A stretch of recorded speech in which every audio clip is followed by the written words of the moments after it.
All right, let's call the meeting to order. Board of Supervisors of Warminster Township this Thursday, February 4th. Could we please stand for the Pledge of Allegiance? I pledge allegiance Allegiance to to the flag flag of the United States of America and and to to the the republic republic for which it which stands, stands one one nation, nation, under under God, God, indivisible, indivisible, with with liberty liberty and and justice for justice all. for all. I'd like to have a moment of silence for all our brave Americans serving this country here and abroad. And I'd also like to add tonight the moment of silence for the family and friends who have passed on from the COVID pandemic.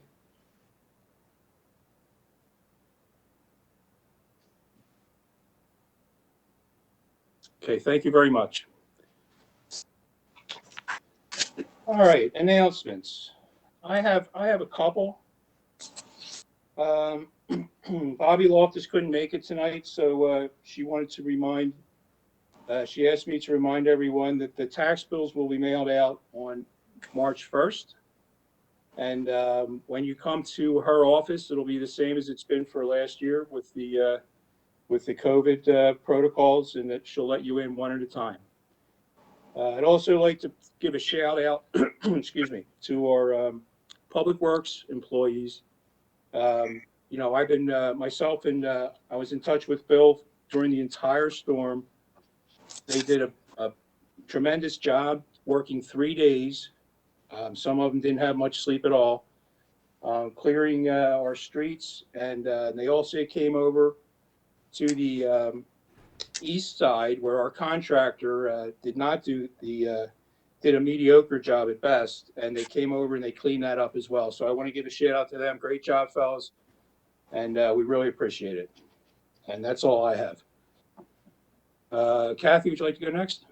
Yes, Mr. Chair. The only, I just have a comment. No announcements tonight. I also wanted to thank Bill McCauley and all of the hard workers that worked on our roads during the storm. That we had the two-day storm. I have to say, this is the first storm I didn't receive phone calls, so that was a good sign. And thank you to all of you for a good job. Job well done. Okay, thank you. Mark, you want to go next? Thank you, Mr. Chairman. I have a few. I want to start off and remind everyone that today is Cancer Awareness Day. I'm sure we've all been touched by cancer in one way or another in our lives, so let's remember those. And I noticed later on in the agenda, there's a resolution of respect for Carl Lewis. I just want to send out my condolences again to Carl and his family. Carl, I'm sure we'll go over the resolution later, but Carl had a great deal of service to this township over a lot of years, and he will be missed. I also want to send out my condolences, and I just found out about this yesterday. John Harper, one of our Public Works employees, 25-year employee, retired a year ago. He died 2 weeks ago. Speaking of cancer, really a shame. John didn't get to enjoy his pension. He worked a lot of years for this township, and I wish I had known that I could have passed it along to the rest of us, but I just didn't know until 2 days ago. So he will be missed, and John did a really nice job for this township. The only other one I have, and it was on the snow thing. I wanted to thank our friend John Priovalis from A to Z. He was out, his people were out yesterday and today clearing fire hydrants. And I appreciate that, John, if you're watching. Thank you. We appreciate it. Feel free to bill us. Just a joke, Mr. Chairman. But that's all I have. Thank you, Mr. Chairman. Okay, and yeah, and John, I didn't know that. I wasn't aware of that, and fantastic. Thanks very much. Okay, I guess we can go to Mary next. Good evening, everyone. I have some Parks and Rec announcements. The grant construction is underway at Warminster Community Park. It has begun and will continue throughout the spring. Many areas of the park remain closed during the renovation process, and residents should stay outside the restricted areas for safety. The perimeter trail, the pond trail, the pavilion, the playground, and the dog park will remain open, though access may change. The basketball courts, safety town, soccer fields, soccer parking area, crossover trails, and much of the runway are closed. MECO Construction has installed safety fencing and erosion controls. As part of the grants are completed, areas will reopen. For more information, to see a map of the grant project, stop by Parks and Rec office at Warminster Community Park or call 215-443-5428. Dog licenses in Bark Park. The 2021 annual dog licenses can be purchased at Parks and Rec Monday to Friday, 9 a.m. to 4 p.m. Pennsylvania law requires that all dogs over the age of 3 months must be licensed and have a rabies vaccination. 2021 Bark Park memberships will be available beginning in January, and Bark Park orientation classes are held the third Wednesday of every month. Call Parks and Recs to be placed on the class list. The Friends of Warminster Parks Hometown Hero banners are available. Friends of Warminster Parks continue to offer Hometown Hero banner program honoring our local veterans. Banners are displayed along Veterans Way in Warminster Community Park from April to December. For an application or more information, please visit www.friendsofwarminsterparks.org or stop by the Parks and Rec office. Virtual snow sculpture contest is free. It's running currently now from January 1st to March 31st. Send your best snow sculpture picture to recreation@warminsterpa.org. Winners will be chosen in late March and will be posted on the website. The Spring Slush Road Rally, Saturday, March 20th, starts at 9 a.m. Fees are $25 per car. This is a family-friendly rally. We'll send you traveling throughout Bucks County, visiting parks and landmarks, answering questions, using your phone for navigation, and to record pictures. Drivers must be 18 years or older. You can register online or call. There is limited participation, so please don't miss it. There are new programs. Check out the township website for all the new programs we are offering this spring and summer. Please visit www.warminstertownship.org/special events.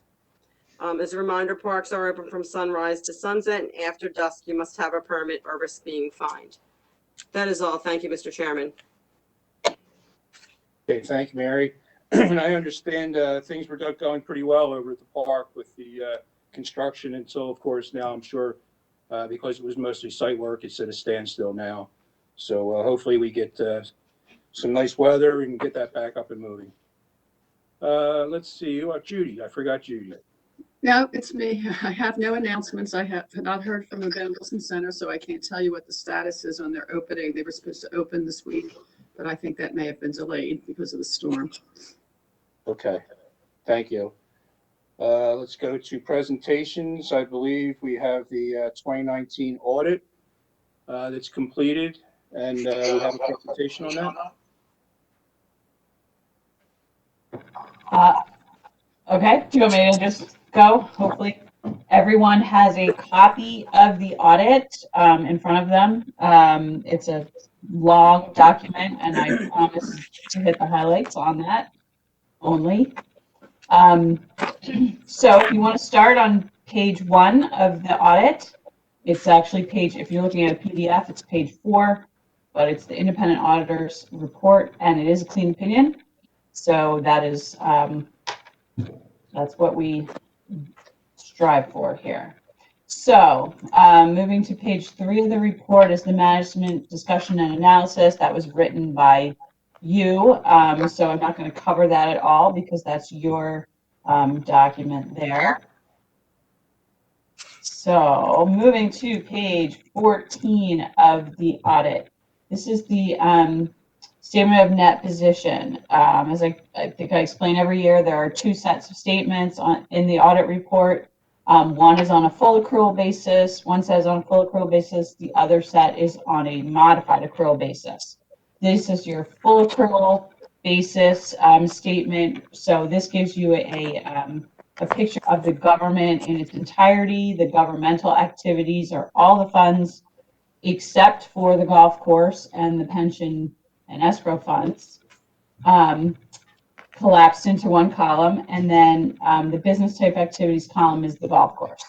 So this gives you a nice overall picture of the township's financial position as of December 19, which was a while ago. So at the end of December 19, all I'm going to say on this statement is there was a total net position of $23.3 million in the government activities and $2.3 million in the golf course.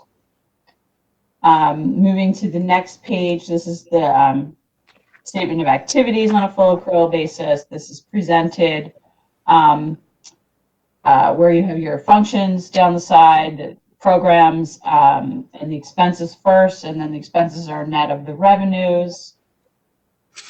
Looking on page 16, you can see that for the year ended 19, there was a $1 million deficit of expenses over revenues and a positive number in the golf course.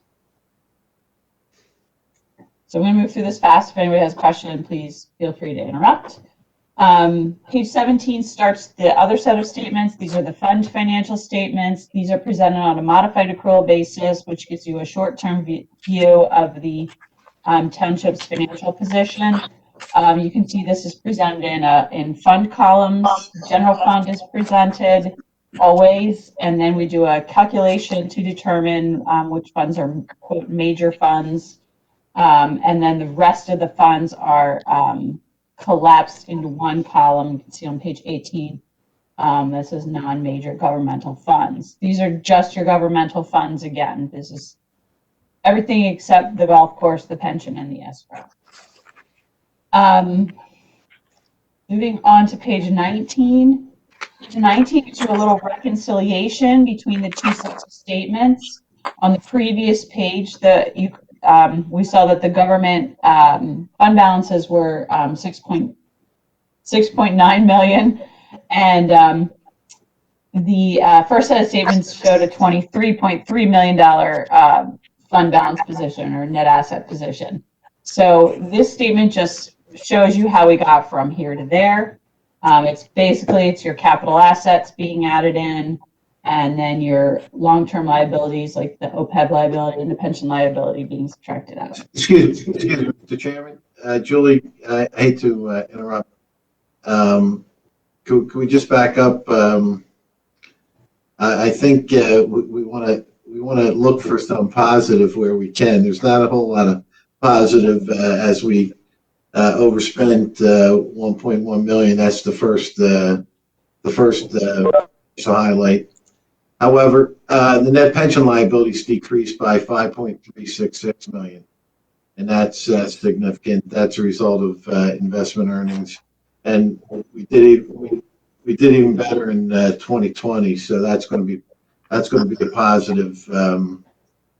That's going to be a very positive going forward, and should reduce unfunded liability for your pensions by combined 19 and 20 by some.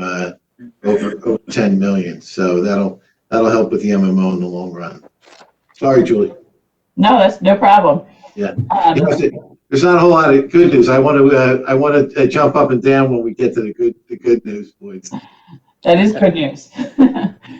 Yeah, and you said before I would expect, and you already have the results, I'm sure that 20 would look much better, even than 19.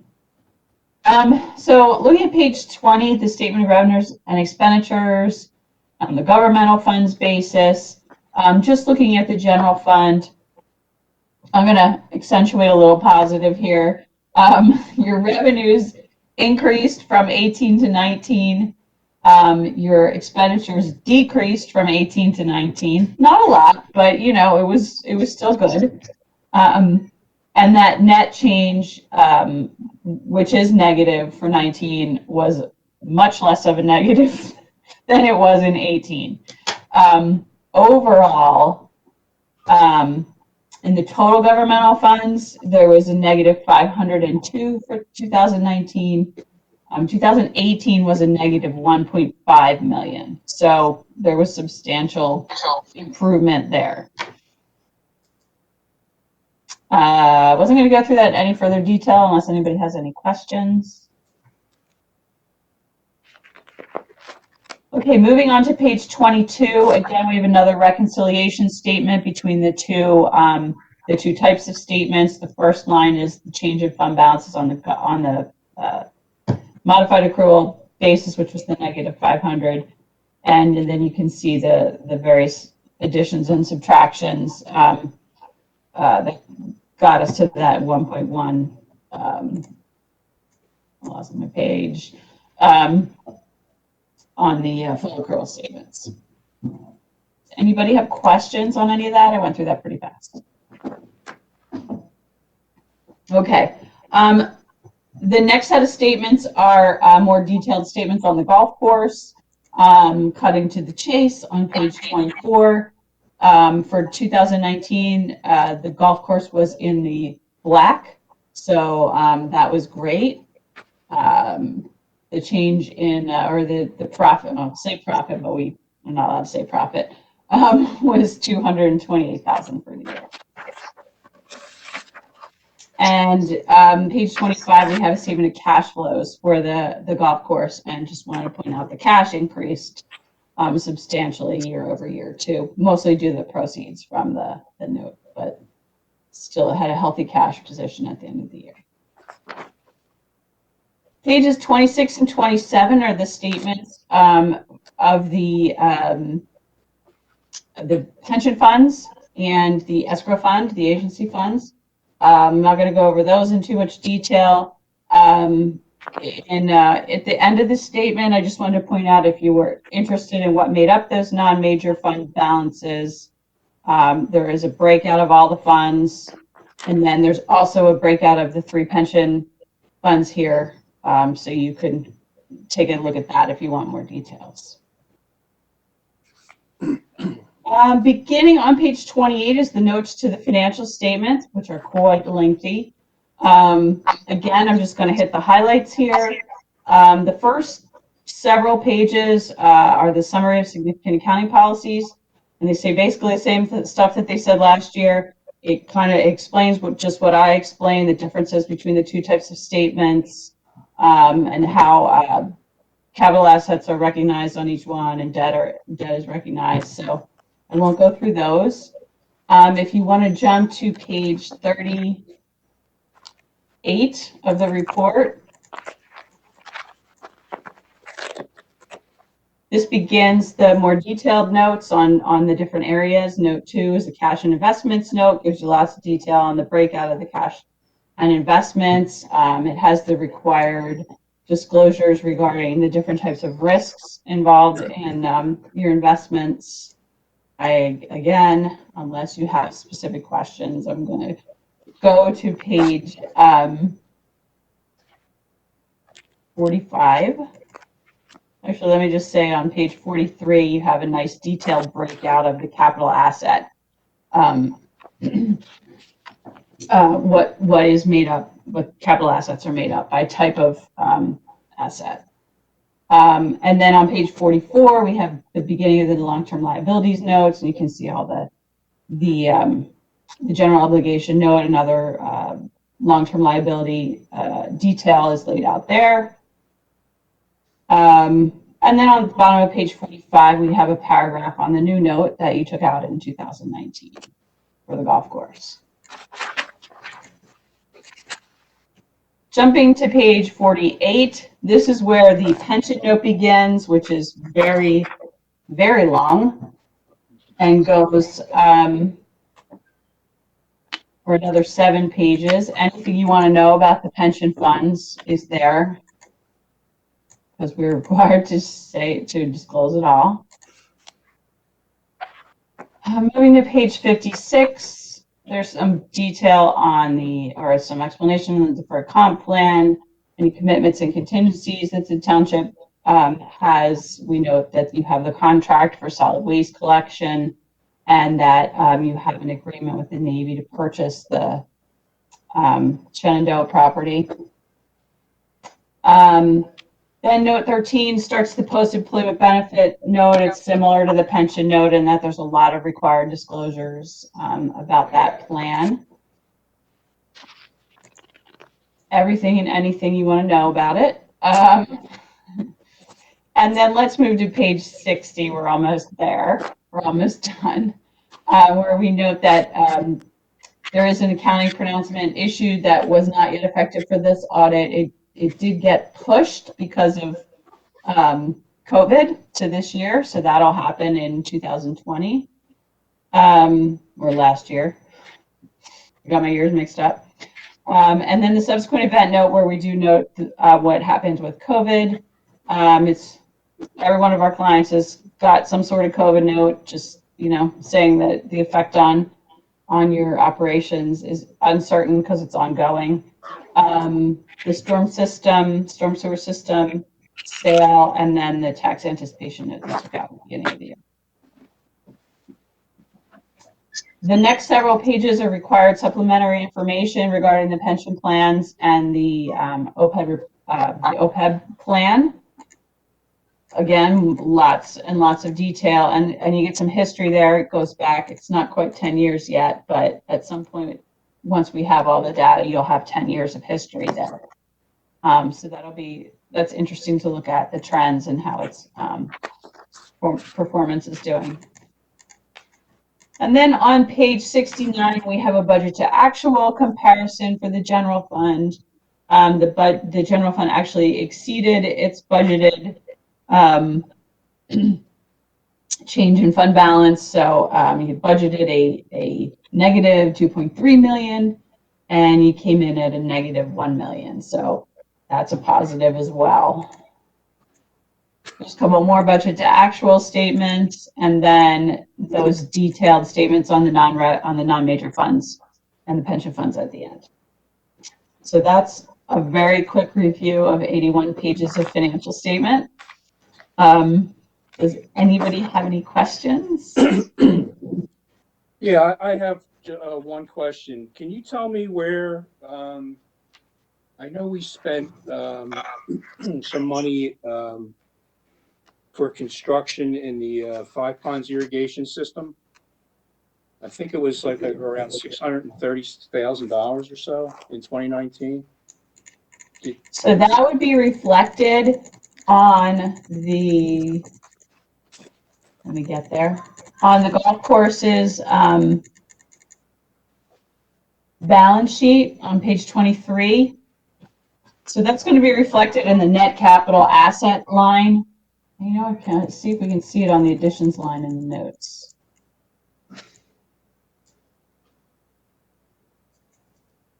Yes, I'm sorry. This is a better place to look. If you look on page 43,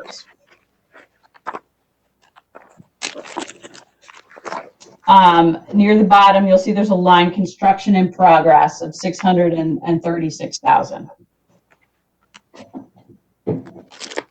I believe that's what you. In progress. It said towards the bottom. Yeah, it's under the second table on page 43, business type activities. Oh, sorry, I was on 44. I'm sorry. That's okay. Oh, there it is. Okay. Now, my last question would be, is that noted, was that allocated in the original budget? That I'm not sure. Off the top of my head, I don't know. I'd have to look that up.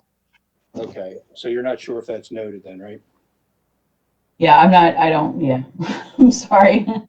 That's okay. That's okay. That's the only question I have. Thank you. Any other questions? We issued 2 letters as well where we would note if you had any deficiencies in internal control. We did not have anything of significance to note in that letter. The other letter is what we call our audit governance, our audit governance letter, which goes to boards such as yourself, so that you're made aware of any unusual problems or issues. If we had difficulties with the audit, we would note it there. If we had any consultations with other specialists or anything, we would note it there. And the other thing that we would put in that letter is a table of any adjustments that we made to the books after you gave them to us for audit. And we had no adjustments to the numbers, so there was nothing to note there, which is good. So. Okay, thank you. The only thing I want to add to that is I misspoke. I didn't mean allocated. I meant appropriated in the budget. I'm sorry. I used the wrong word. I know what you meant. It's okay. Yeah, I know. But just for clarity, I used the wrong language. Okay, is there any other questions? I just have a comment from the comments that Mr. McCauley made and the comments that Ms. Davis did with the giving the report for the audit. It's nice to see some improvements happening in the audit, and any positive financial feedback that we get is a plus. And I say thank you. Yes, thank you for your work. I haven't gotten deep into the nuts and bolts yet, because I didn't get this till recently, but I'll certainly have a much more thorough look. And If you have any questions, any of you, feel free to reach out. okay. Happy to answer them. Thank you. You're welcome. Thank you, Joel. So I Okay. guess we'll need a motion to accept the 2019 audit and post it to the website for review. Motion? Is there a second? I'll second. Okay, any comments from the board? Any comments from the general public? There are no email comments. Just 1 second while we check on in-person comments. Okay, Okay, nope, no public comment. okay, so I guess we'll call the question. All in favor? Aye. Aye. Aye. All opposed? Chair votes aye, and the motion carries 5-0. Thank you, Julie. Thank you. Thanks for Thank you. having me. All right. Have a great night. You too. Thank you very much. Okay. I guess now we go to land use matters. 435 York Road. I guess we could turn this over to Scott or Randy.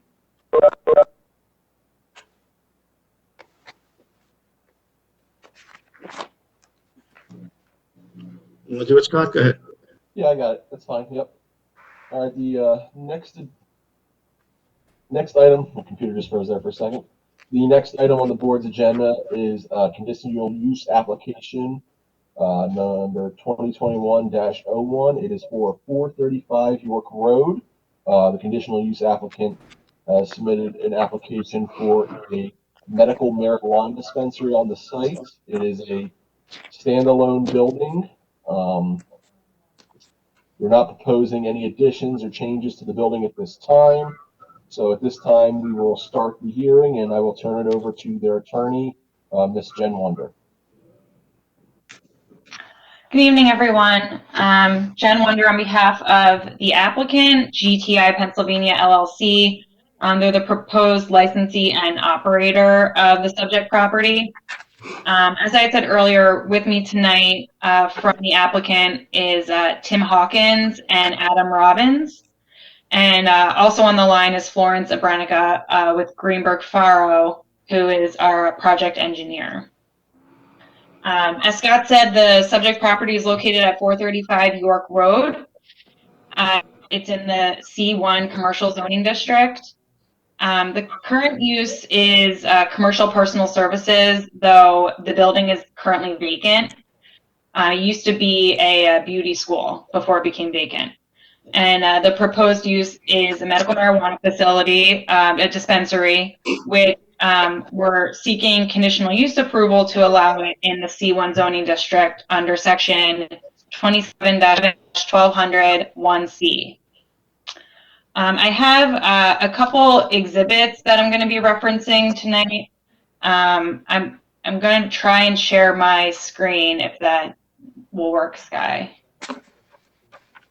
And while we're preparing for that, any witnesses you have, Jen, we'll just have them sworn in by the court reporter. Sure, yes.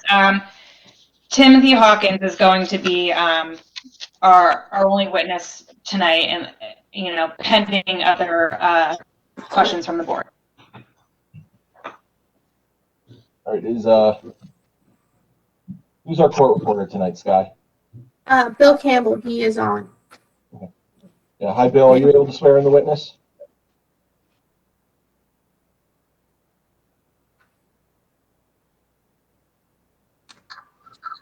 Not hearing anything.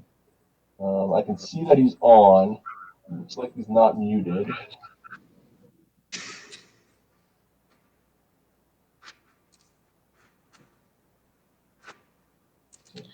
Hollywood Squares Technology. Yeah. Well, just remember, court reporters on, no cursing.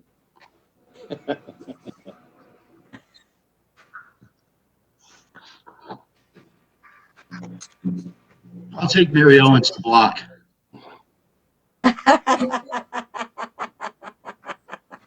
Good one, Randy.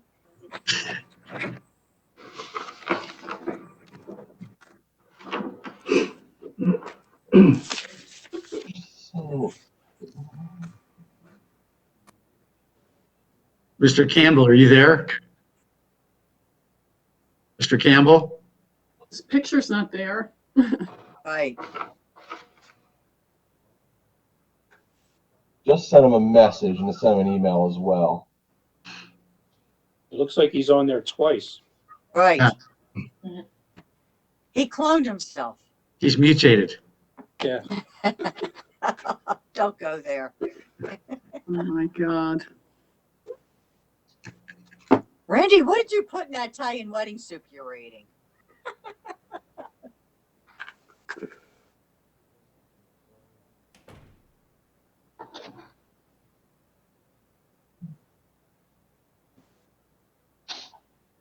There's only one cup of wine put in it. It's cooked out a long time ago. You know what I mean? It's a gigantic pot. You can't, yeah, just for flavor. Do you think the problem with Mr. Campbell can be that he's on there twice and maybe one of them entered, one of them has to be deleted in order for him to be heard? Good question. I'm I not sure don't myself. know. Should we take a short recess here, or do we want to move on and come back to land use? Well, actually, I'm assuming people want to comment on this. I would assume so. Yeah, but you're gonna have to, but it has to be recorded, so you want to, Right. you're gonna have to skip over it and come back while we try to get this fixed. I mean, Or- I could give like a general summary before, Mr. Hawkins gives his testimony, or, I don't No, I would, know how to handle it. I would recommend a short recess while we Yeah. fix it. Because Why public don't we might do want to that? comment during the hearing or declare party status or Yeah. whatnot. Okay. We're going to skip to the next thing on the agenda is public comment, Right. Yeah, let's take a short recess. I think And we should. Mr. Campbell, if he can hear me, should leave the meeting and then come back on. And then maybe it'll work. Drive over to somebody's house. Mr. Chairman, you could just move on to the meeting and then whatever, but then it's up to you. Well, we have public comment next, so I'm not sure. Well, that's okay. The public comment won't be on this. The public comment will be on everything else. And because this is going to be a testimony, it's going to be like a semi-judicial proceeding, which will, and so this will be a separate hearing, and anybody who has comment will be allowed to comment and state their piece at that point. Right. Plus, it's for non-agenda items. Randy's got a good point there. We could do that, Mr. Chair. Is everybody okay with that? Sure. Sure. Okay. All right. Well, while we're, is anyone working with Mr. Campbell to resolve this issue? Has anyone reached out to him at all? Yeah, I've reached out. I'm working with Sky too as well to get in touch with him. Okay. All right. Thank you. All right. Well, then let's move on. We'll get back to land use matters, and we'll go to the first public comment.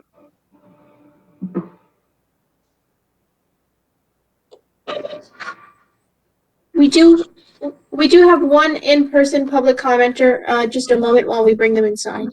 Okay. Thank you.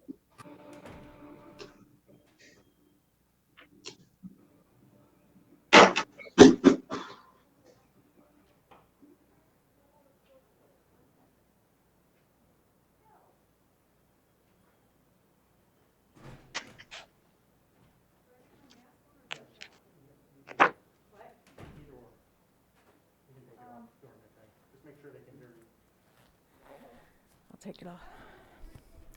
Hi, Darlene Baker, 1537 1 second, Mulberry you're muted. Circle.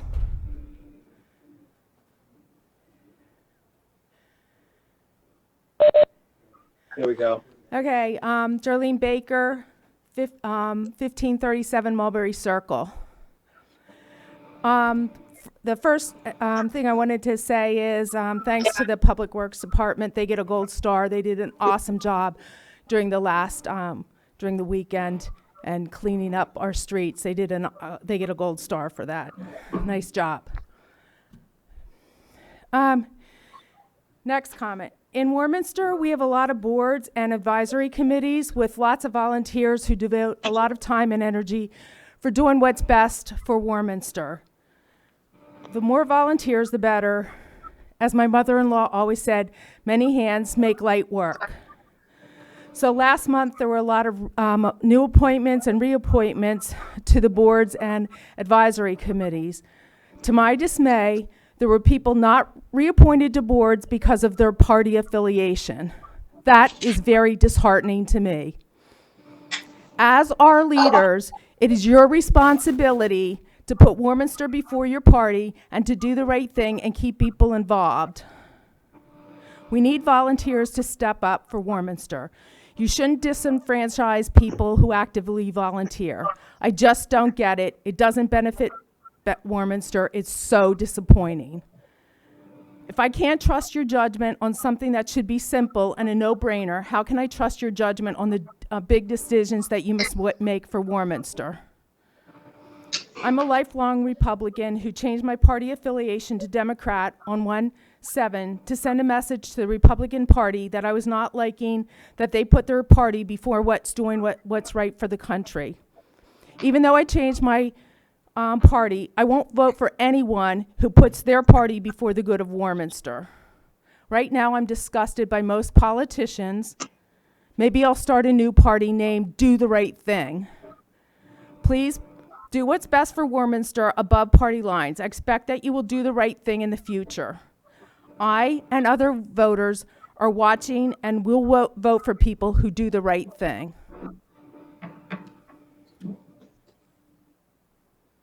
Okay. Thank you for your comment, Darlene.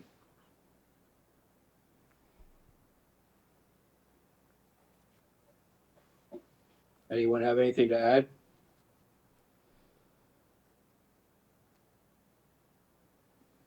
I just hope you guys do the right thing going forward. Thank you. Okay. Any other public comments, Guy?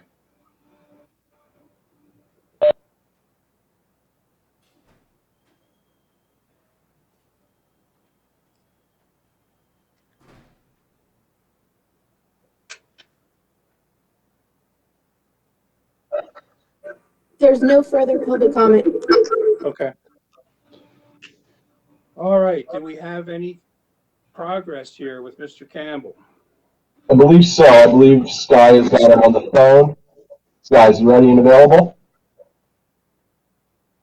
Yes, one moment, I have him on the phone. Mr. Campbell? Hello? Mr. Campbell? Can you just confirm, Scott, go ahead. Sure. Hey, Scott. Hi, Bill. Can you swear in Timothy Hawkins for the hearing? Yes, I can hear you and I can see you, but I just can't get the audio over to swear to witnesses. So I can swear him in over this way. Yeah, we can hear you fine. Yep, go ahead. Okay. All right, is there going to be two witnesses?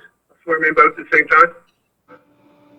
Yeah, we'll do it. Anyone who's testifying can swear in right now. Just do it once. Yep. Okay. All right, well, I'll swear the first witness in now. Do you solemnly swear the testimony I'm about to give will be the truth, so help you God? I do. Okay, can you identify yourself for me, please? Timothy Hawkins, Can you swear your last name for me? Hawkins. All right, thank you. And Scott, we might as well go ahead and have Adam and Florence sworn in, just in case they provide some testimony later in response to board questions. Sure, not a problem. Okay. You solemnly swear the testimony about to give will be the truth, so help you God? Yes. Thank you. Can you spell your last name for me, please? Last name is Robbins. All right, thank you. And one more, right, Jennifer? John Ramey? Oh, no, sorry. Florence Abrenica. I believe she's on the phone. Okay. Okay, ma'am, do you solemnly swear testimony you're about to give will be the truth? So help you God.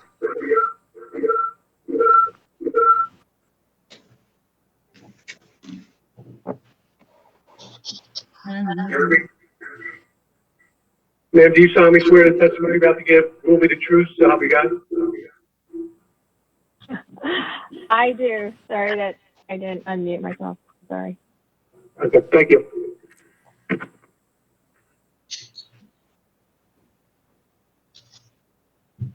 Great. Scott, am I good to continue? Yep, you can continue. Thank you. Great. Okay. All right. So I have a few exhibits that I'm going to reference tonight. The first is an existing condition site plan, which I'm going to try and share.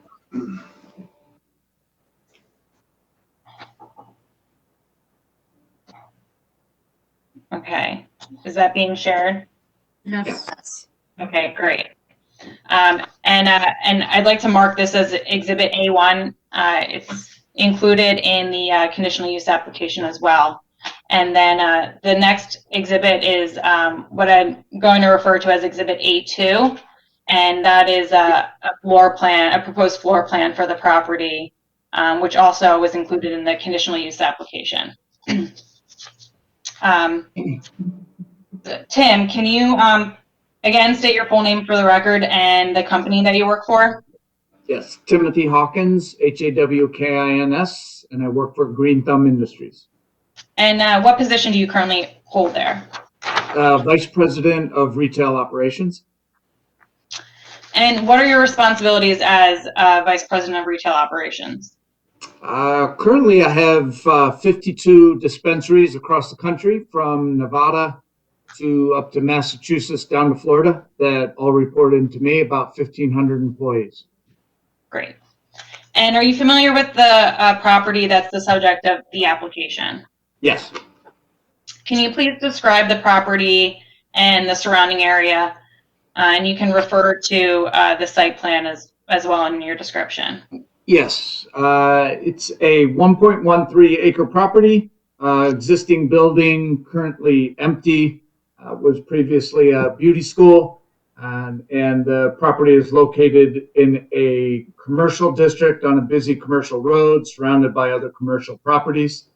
And I currently 44 parking spaces. And the property is zoned C1 commercial, correct? Correct. Can you please describe the proposed use and development of the site, and referencing the existing site exhibit as well? Yes, so it is a proposed 5,444 square foot facility to be used as a medical marijuana dispensary, using the existing building in the exhibit. Currently 44 parking spaces total.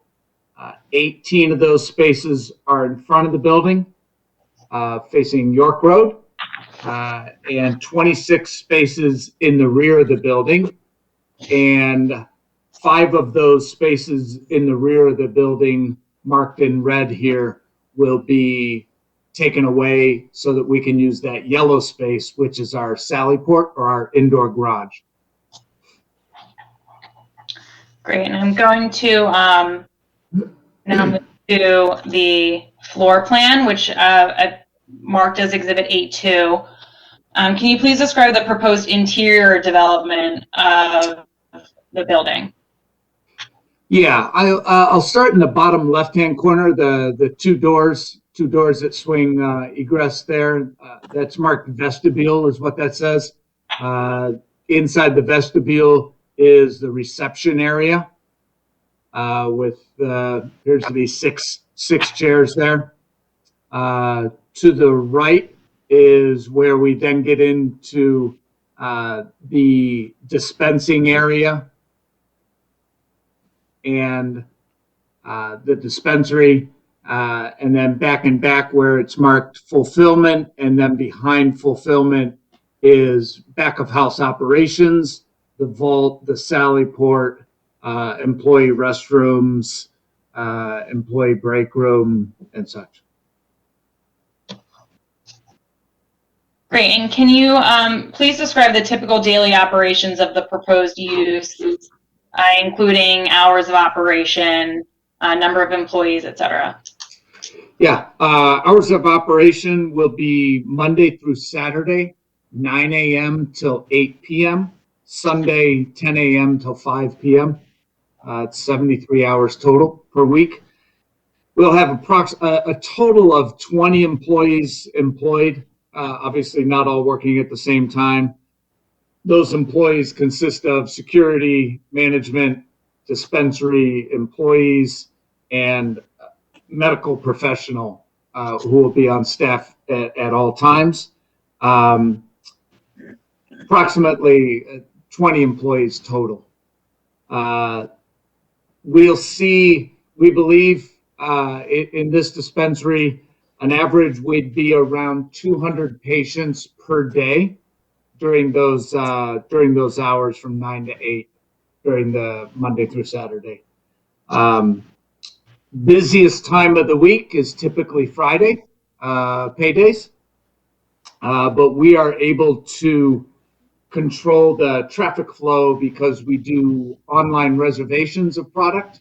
So the most we would see in the dispensary at any given time or in the parking lot would be 20 patients.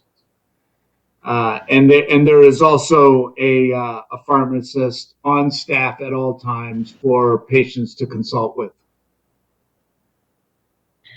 Great. And can you just give a brief overview of the process of entering the facility and checking in and how somebody enters and receives their prescription and leaves?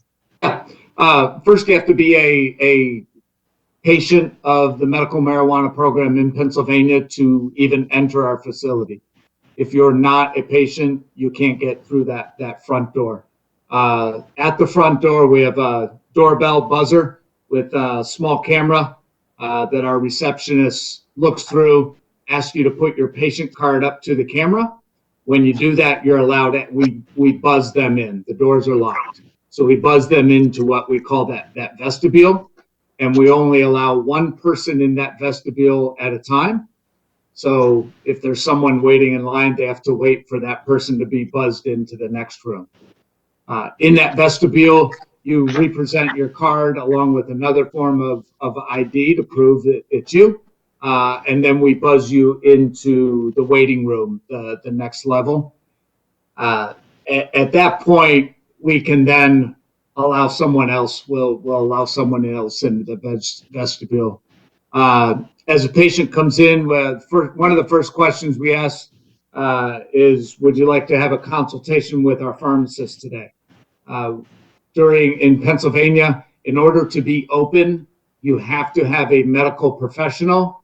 We use certified pharmacists on staff at all times. If your pharmacist calls off sick that day and you don't have another one, you have to shut down. So there is always a medical professional there.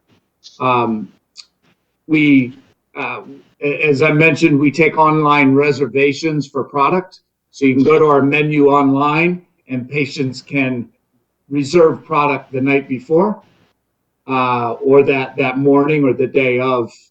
And we're able to pull those orders and have that order ready for a patient so that when they come in, it's a fairly quick process. In the dispensary, in this dispensary, of course, with COVID, we're using every other POS station, every other cash register for social distancing.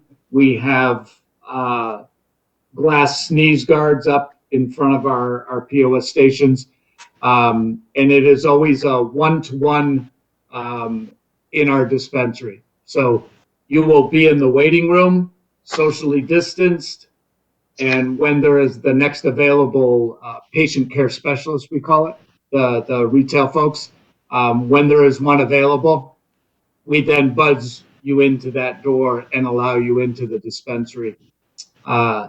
Dispensary, again, will check your ID at the cash register, ask you if you have an online order, go to the back of the house. So there's no product, there's no live product stored in the front of the house in the dispensary. It is all behind locked doors in the back of the house, we call. No patients are allowed in the back of the house. Patient care specialist retrieves the order, brings the order out, pulls the items out of the bag, verifies the patient's name. Every item that you purchase will then be stickered. First of all the packaging in Pennsylvania is tamper-proof and sealed, child-proof packaging. So, and in Pennsylvania, you are not allowed to open that package in the dispensary. You are not allowed to take it out, inspect it, smell it, look at it, anything. It has to remain sealed. We then place a sticker with the patient's information on that item. So if you purchase 5 items, there's 5 separate stickers with your patient ID number and your name on that for a very specific reason I'll get to. And then at that point, patient checks out. We will have an ATM in here that is available for use. It's right now we're cash only. We also have an option in the future to go to a debit card, cashless debit cards. Cash the patient out, and the patient can then exit through the exact same vestibule where they came in. I mentioned the stickers with the names on them. When the patient leaves, one of the last safety signs that they will see in all of our dispensaries, there's lots of safety signs that are required by the Department of Health. But the last sign that you will see as you leave is a warning sign saying that no product can be opened or administered on property. That means when you get to your car, you're not allowed to open it. You need to leave. You need to go home before you open that product. We work with law enforcement, and I've done training with law enforcement to show them what real products should look like. One of the first things I show them is that that person's ID, mine in this case, should match exactly to your driver's license or your state issued ID. So if my state issued ID says Timothy Hawkins, it will say Timothy Hawkins on my patient card, and it will have the exact same picture. We pull those pictures from the driver license bureau. And so if I have this product in my possession in my car and I get pulled over and they ask what it is, I give them my ID, my patient card, and the stickers are still intact. The product has not been opened until I get home. Great. Thanks, Tim. Yeah. Are you generally familiar with the requirements for obtaining a conditional use to operate a medical marijuana facility in the C1 district? Yes. Okay. And based on the proposed site plan and floor plan, will the proposed use conform to the applicable C1 district regulations, including setbacks, building coverage, parking, loading, etc.? Yes, we're not proposing any expansion of the building area or additional paving in any way, and the existing site conditions will remain the same, except for some minimal repaving and restriping of some parking spots. And you had mentioned that you'll be removing several spaces in order to allow for vehicular access to the Sally Port. Are you proposing to keep the number of spaces that is required by the code? Yes, the dispensary is required to have 22 parking spots, and we will end up with 39 after those few are removed. Right. And you will be keeping the same vehicular access points as is currently existing, correct? Correct, yes. is the location of the site with respect to existing public roads, giving access to it such that it allows safe vehicular entry in and to the site and is generally consistent with the surrounding area? Yes, the property has sufficient parking and site area to accommodate the estimated site traffic at any given time.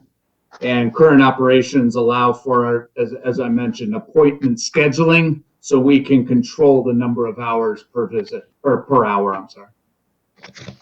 And given that the proposed use is a commercial use in the commercial district, would you say that it's suitable for the character of the neighborhood and consistent with the comprehensive plan of the township? Yes. Does the proposed use meet the purpose described in Part 1 of the zoning code, which is the promotion of public health, safety, morals, and general welfare? Yes, it does. Medical marijuana facility provides a much needed health service to the public. And there are many safety measures in place that are regulated by the state, and by our regulating agency at the state is the Department of Health. And we will GTI always makes a huge effort to be an asset to the community with a nice looking facility, and to be a good neighbor there with charitable efforts. Can you briefly go into that, your efforts to be a good neighbor and be an active member of the community, including certain charitable efforts? Yeah, it's actually throughout the state of Pennsylvania now. We have one cultivation center up in Danville, Pennsylvania, that I run, and we just opened yesterday our 14th dispensary in the state. Number 15 will be in Meadville, and we hope that this will be our 16th here in Warminster. Over the years, big part of our culture is volunteer efforts, and we, in 2018, with just a very few employees, we performed 1,205 hours of community effort around the state in a couple of the communities that we were involved in. And we pay our employees for volunteer time. In 2019, we did over 1,600 hours. And this last year, even with COVID restrictions, we did over 2,100 hours of volunteer work. And again, we pay our employees for all of that time. We've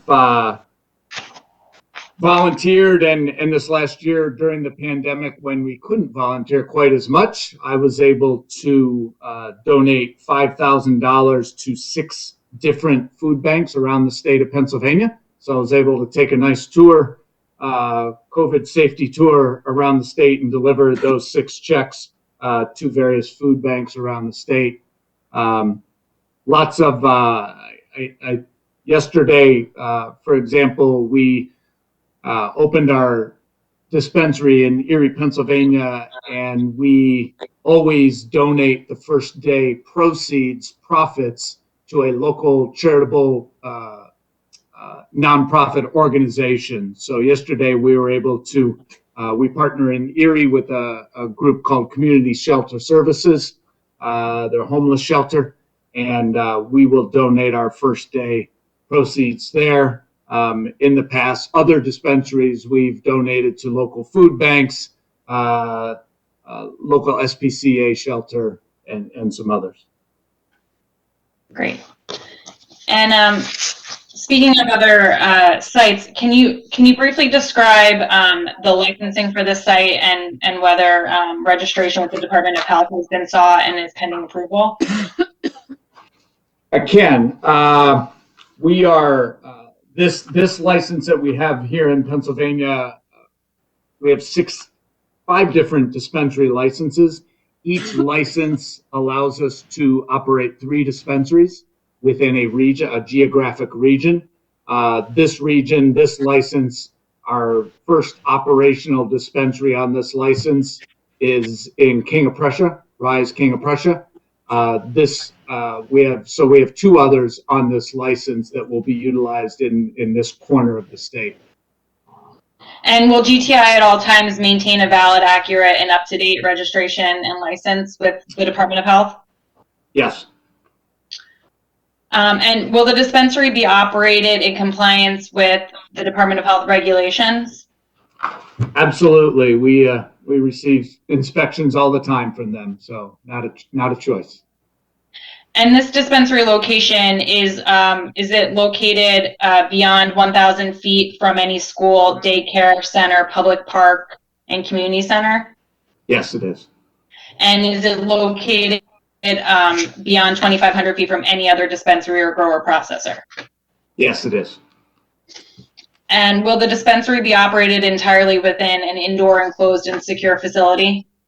Yes.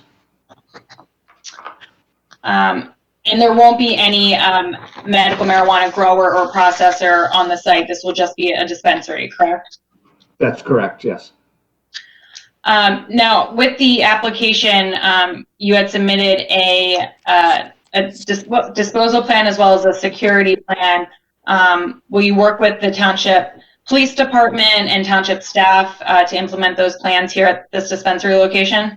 Yes, we will. We invite in the local police department and fire department prior to opening, so they see our facility and also allow the police department access if they require, if they need, to our security cameras outside the facility.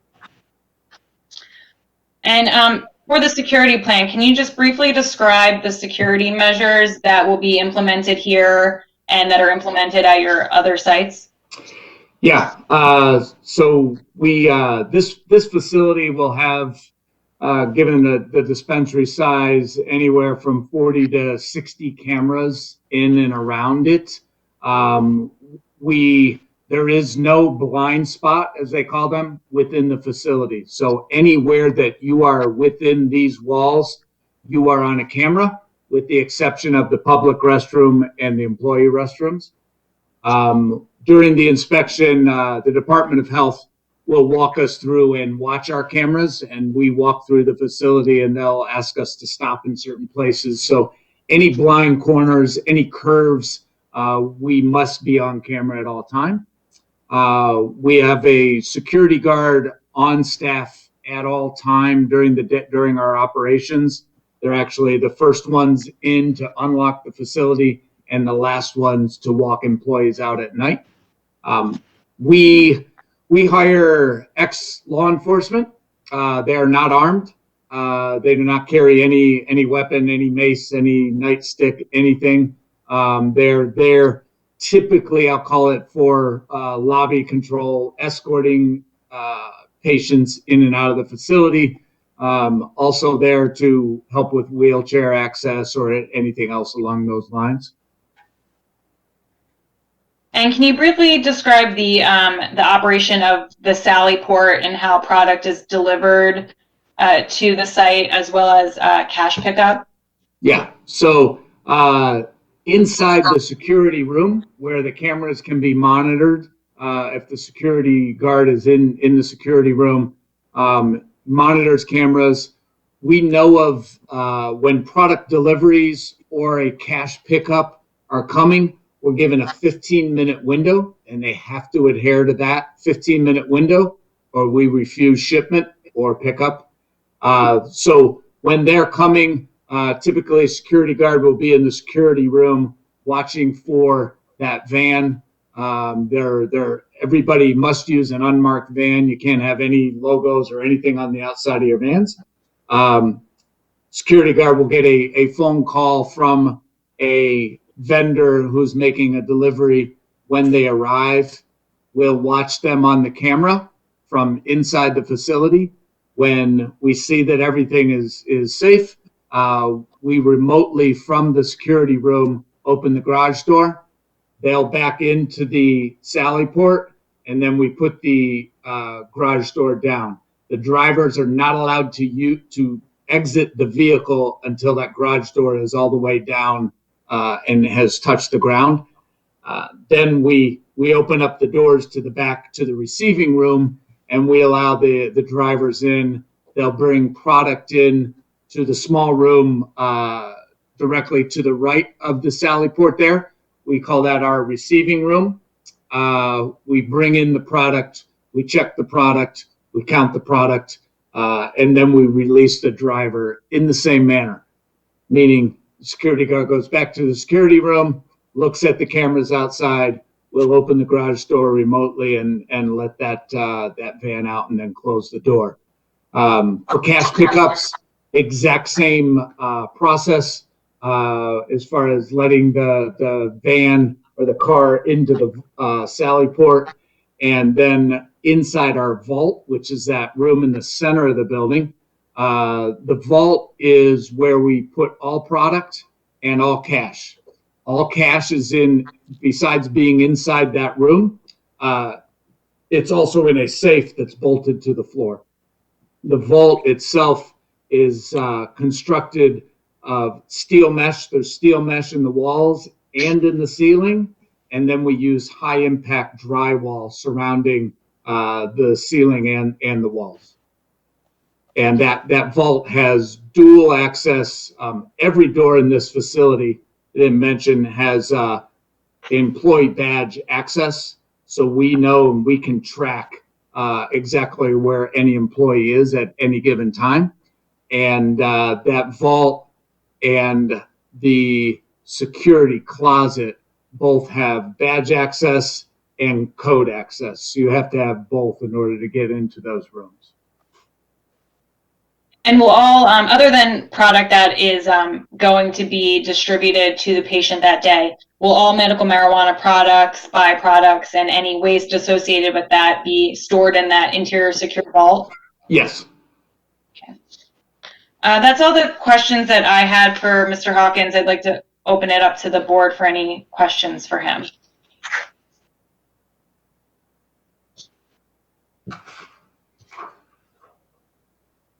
Actually, with the chairman's permission, I actually have a question for the administration. Directly across the street at York and Henry Avenue, there's township property there. Is that considered park property, or is that open space, or who maintains that? Just saying, because it's right across the street from the proposed facility.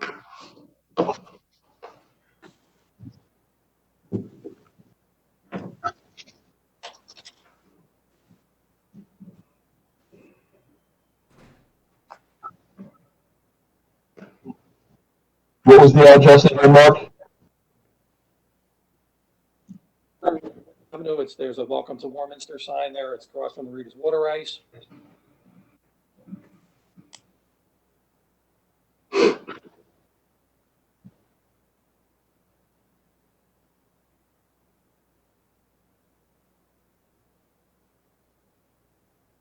I don't know if that was originally, when that was donated to the township, is that under park jurisdiction? It does not look to be under park jurisdiction now.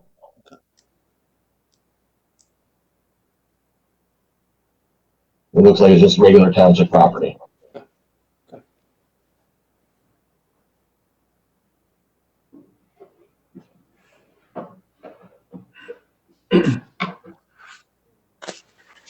And a comment for Mr. Hawkins, I was a union drywall guy for many years. That security drywall's tough for them guys to work with. Very, very heavy.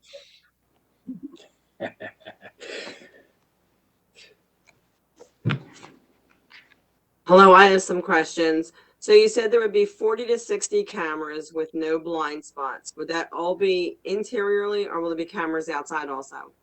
Sorry, yeah, I should have been a little bit more explicit there. On the outside also, our regulations require on the outside, same thing. Every corner will have large cameras on each corner.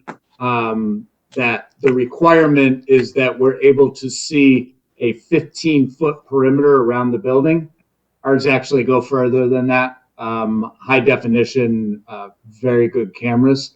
And also in speaking to the working with local law enforcement, we let local law enforcement know that if there's ever any need to see a vehicle, drive by those cameras or any access to our cameras, we're wide open to allowing that access.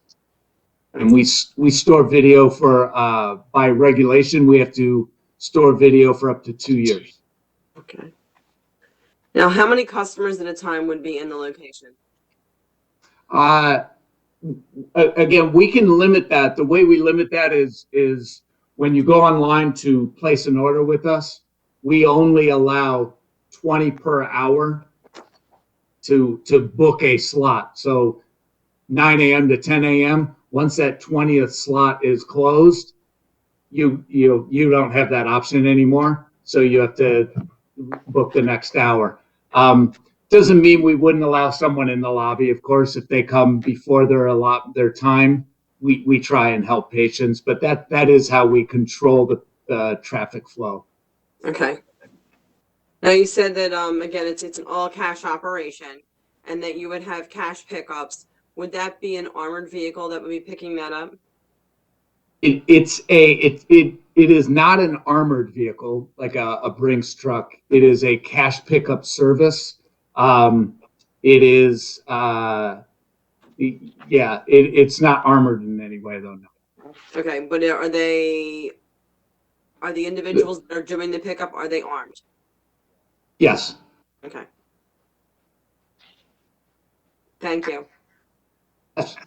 Mr. Hawkins, Kathy Frescatore, I have a few questions for you also. All right. So you said you would have 20 positions available at your site in Warminster for residents that would like to apply. Is that correct? Correct. Okay. And I also have a security question. Have you had any security issues with any of your sites that you have at this time in Pennsylvania? We have not had any. I would say our typical security issue is an argument between someone over a parking spot, or somebody who knew somebody from the neighborhood and had a disagreement with them on something else. But again, using the ex-law enforcement that we have, they are very good at recognizing those type of situations and stepping in and making sure people understand the rules. We also have a code of conduct that is posted inside the lobby and in the dispensary. And on your first visit to our dispensary, you sign the code of conduct, and it effectively says we reserve the right to serve. And if we do not allow foul language, we do not allow any verbal altercations. If a patient does do that and does cross the line, depending on the nature of the incident, we give one warning, or we ban that patient immediately. If we ever have any physical threat or raising of voices or in a threatening manner to anyone in the dispensary, employees or other patients, that person receives a letter from me, and they're banned from all of our RISE dispensaries across the state, actually across the country. Oh, that's great to hear. Another question, which is doesn't have anything to do with the security. You answered all of those questions, and I thank you for that. I wanted to ask, do you offer curbside pickup? We do not. We have during COVID, the Governor Wolf reduced or changed some regulations that allowed us to do that. We did that in some of our facilities that were conducive to traffic flow, and that the door would be very close to where a car could pull up, so that we weren't walking across the parking lot, basically was the idea. I believe we ended up doing it in 4 out of our, at the time, 11 dispensaries. We did it for probably 2 months, and then once we were allowed to come back inside, we came back inside. There are still some dispensaries, it's allowed. There are some that are still doing it. We choose not to from a safety standpoint primarily, but also from just a customer service standpoint. Right. And in a consultation, standpoint. Can't do much through the car window. Okay, yeah, I was just asking because I know some of the dispensaries do offer that service, and I was wondering if COVID goes on, as long as hopefully it won't be too much longer, but, Yeah. so at this time, you wouldn't be opening for, what's your target date, do you think, that you'd like to, if given, the conditional use and all of that? What would Yeah, you- our builds are typically 12 to 16 week builds. By the time we take everything down to the studs and build it right back up. So 16 to 18 weeks, I would call it, by the end of summer. Okay. July. All right. And then my other question is, we have a lot of tree huggers on our board, and with the impervious surfaces, we always try to ask any of our new businesses if they could do some greenery on the property, to make it look nice. Would that be something that you would be willing to do when you meet with our zoning board and anybody else, engineer? Sure. Yeah, shrubbery. I mean, there's a lot of pavement on this There lot. is. Yes. But certainly, yeah, we hope to. We are also tree huggers, and we like to make this place as beautiful and as green as we can, Okay, as the law allows. So. Well, thank you to Timothy, and you answered all my questions, and thank you very much. Thank you, Catherine. Okay, is there any other questions for? Ken, could I just ask a couple questions? Sure. The applicant was agreeing to a limited landscaping plan then for the site. No, they didn't.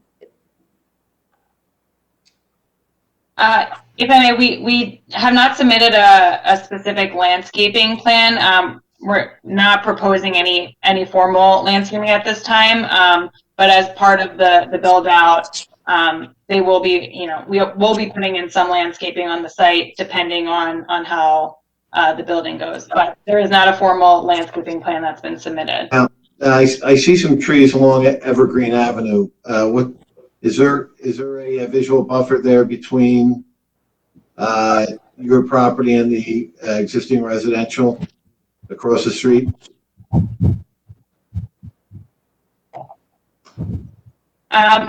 Florence, I don't know if you want to chime in and describe the site in the rear near Evergreen Avenue.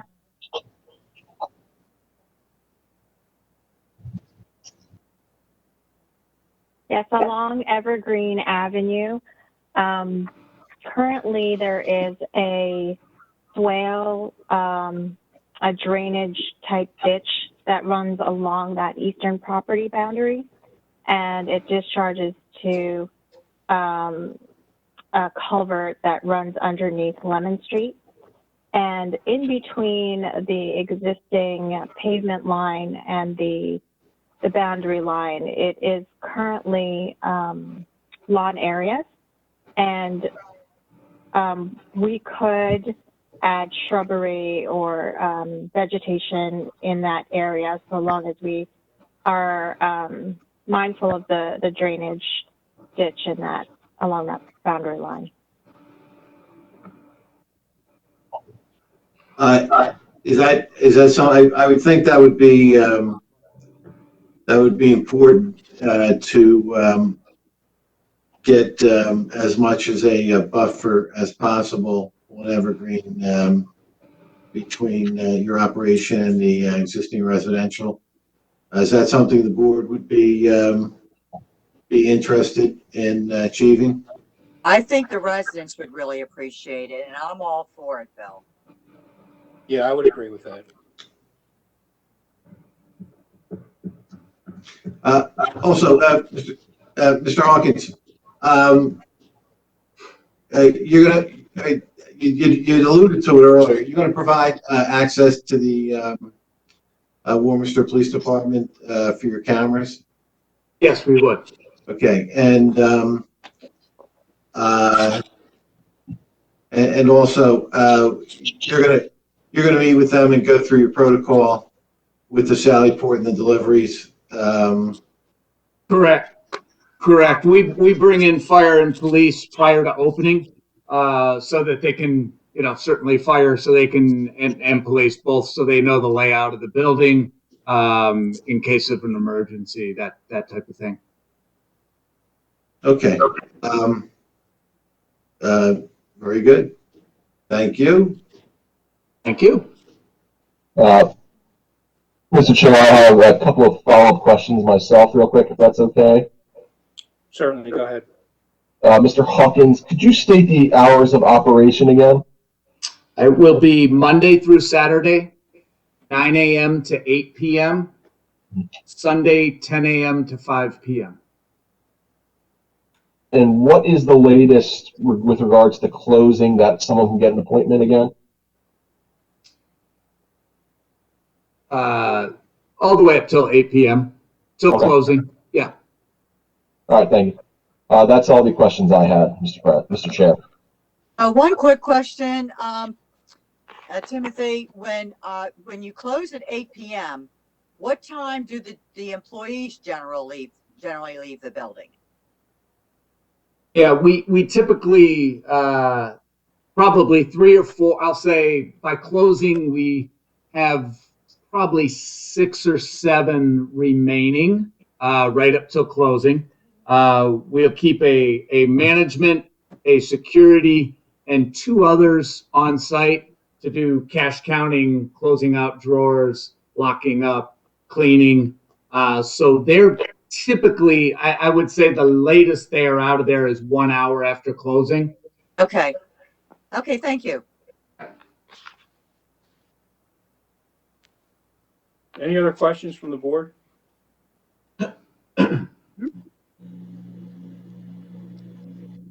Okay, so I guess a motion's in order. No, Mr. Chairman, Yes. any public comment? This is a hearing, so we have to, Oh, I'm sorry. no, it's okay. Technically, we're supposed to. So I would ask now, is there any public comment? Sky? We did receive one public comment via email. Donna Elms said, I live at 437 Evergreen Ave, Warminster, and I would like the board to know that I live directly behind 435 York Road and would welcome a medical marijuana dispensary. Thank you. And that is all public comment, both in person and email. Okay, there's no other public comment, there's no other council comment, so we can close the hearing. And then, Really quick, Randy, I would just ask that the exhibits that I marked, I'm sorry, yes, including the conditional absolutely. use application itself, be admitted as exhibits. 100%. All exhibits that you've identified have been marked by our virtual court reporter have been marked and accepted into evidence. And with that objection, we can close the hearing. Thank you. Okay, And thank then, you, Randy. Mr. President, Mr. Chairman, a motion is in order one way or the other. Okay, so the motion would be to grant conditional use for medical marijuana dispensaries to GTI Pennsylvania for 435 York Road, with conditions, any conditions? I know one would be with some sort of landscaping buffer. Is there any other conditions?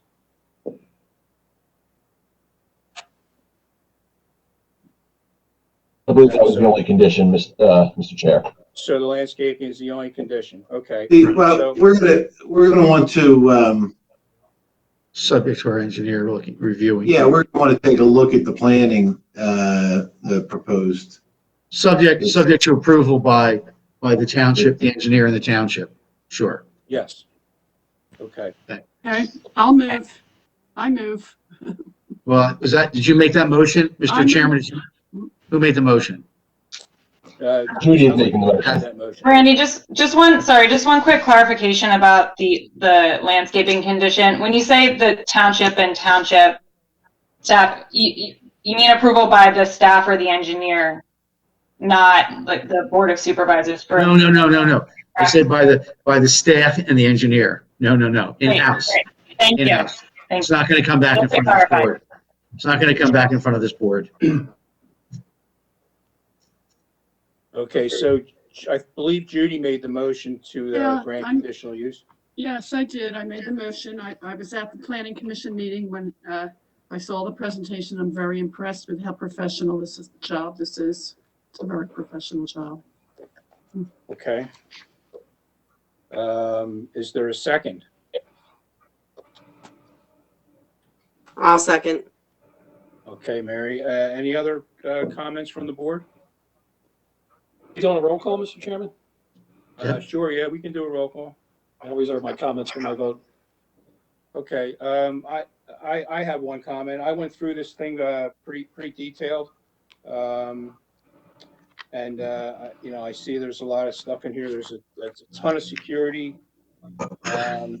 And just the fact that they haven't had any incidents across the state of Pennsylvania. This is a highly regulated industry by the state. And you know, I'm satisfied that you know, this will be a nice addition to our business community, and the fact that they want to be good neighbors and good community partners is actually a bonus. So there were no public comments, so I guess we can call the question by roll call. Ms. Frescator? Yes, may I make a comment first, Mr. Chair? Certainly. I would like to say that I'm happy that the business is willing to green up the property because we do want some greenery in there.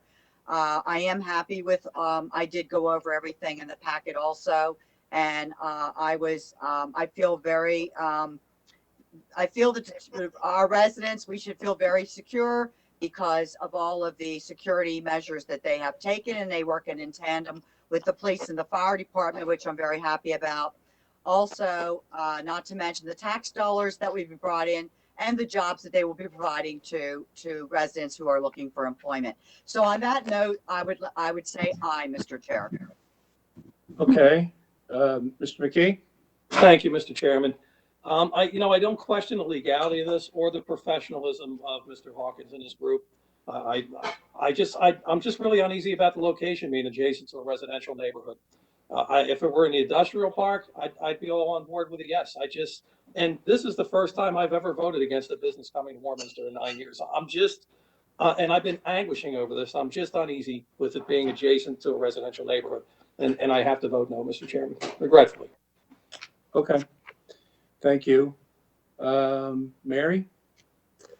I'd also like to make a comment. I like the idea that it does bring jobs. It occupies a currently vacant building.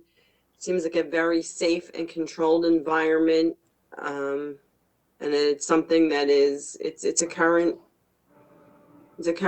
happening, having an availability of medical marijuana as a dispensary out there right now. And I vote in favor of this. Okay, thank you. Judy? Aye. Okay, and the chair is going to vote aye, and I would hope that you said you would definitely coordinate with our police and fire, and I look forward to that coordination and communication. So the motion carries 4-1. I'm sorry, Mr. Chairman, while we have the applicants still here, I heard them speak, and I had a couple conversations with Jen in the past week. Apparently, it's a practice of the applicant to, as they said, to donate the proceeds from their first day's operation to a nonprofit, and I can think of no better nonprofit than Warminster Township, and we certainly we're going to be having concerts and programs at the new Warminster Community Park, and we could certainly use additional funding to put on those events, and would love to be the recipient of their program if that's agreeable to them. Even though it's coming from a no vote, I'd recommend the Warminster Rotary Club. The Warminster Rotary Club finds a family in need every year, and the Warminster Rotary Club also donates scholarships to all three of our schools every year. For the family in need, we were unable to do our charity ball this year due to COVID. And I think the Warminster Rotary Club would really, really be in need of this in a local family.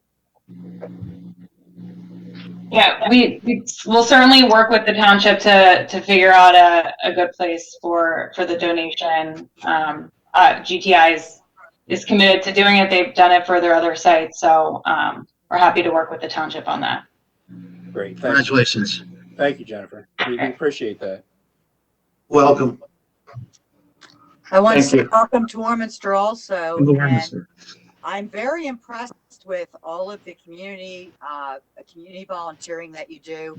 I'm a big proponent of volunteering in the community, and we look forward to working together. And welcome.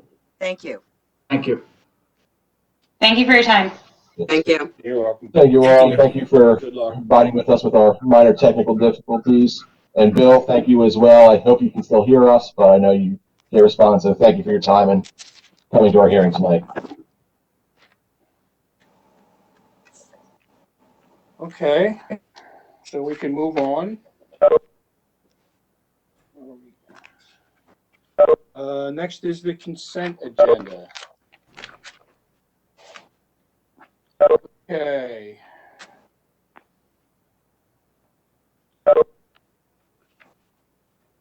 So the consent agenda, consider approval of the Board of Supervisors minutes dated January 12th, 2021. Consider 167 Kirk Road, release number 1 from the escrow account in the amount of $71,765.55. And consider 1270 Mearns Road, release number 9 from the escrow account in the amount of $34,707.60. We've read the memos from Gilmore and everyone else. Is there a motion to accept the consent agenda? Motion? Is there a second? Second. Okay, any comments from the board? From the public? No comments? Okay, so we don't need a roll call for this, I don't think. We'll call a question. All in favor? Aye. Aye. All opposed? And chair votes aye. Motion carries 5-0. Thank you. Okay, financial report. That would be Mary, correct? Yes, it would. So the approval of the bill listed the period ending January 21st, 2021. Supplemental bill list dated January 31st, 2021 in the amount of $515,843.07. And the bill list dated January 21st, 2021 in the amount of $881,812.05 for a total of $1,397,655.12. Okay, is there a motion to approve the financial report? Motion. Second. Any questions or comments? Sky, any questions or comments from the public? All right, let's call the question. All in favor? Aye. Aye. All opposed? Chair votes aye. Motion carries 5-0. Mr. Chairman, with your permission, can I give a quick update from the pension meeting of last Thursday? Absolutely. The pension committee met with our representatives from PFM, and they were glad to let us know that we did a 20% gain on our investments for our pension fund in 2020, which was terrific to hear. We don't expect that to continue, of course, but it should have a really good positive effect on our MMO. It was a short meeting because they delivered all good news to us, and it was really good to hear.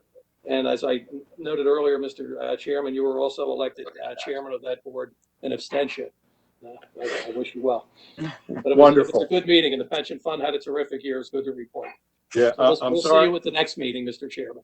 Absolutely. Yeah, I'm sorry I missed it because I could have perhaps pawned that off to someone else. Huh?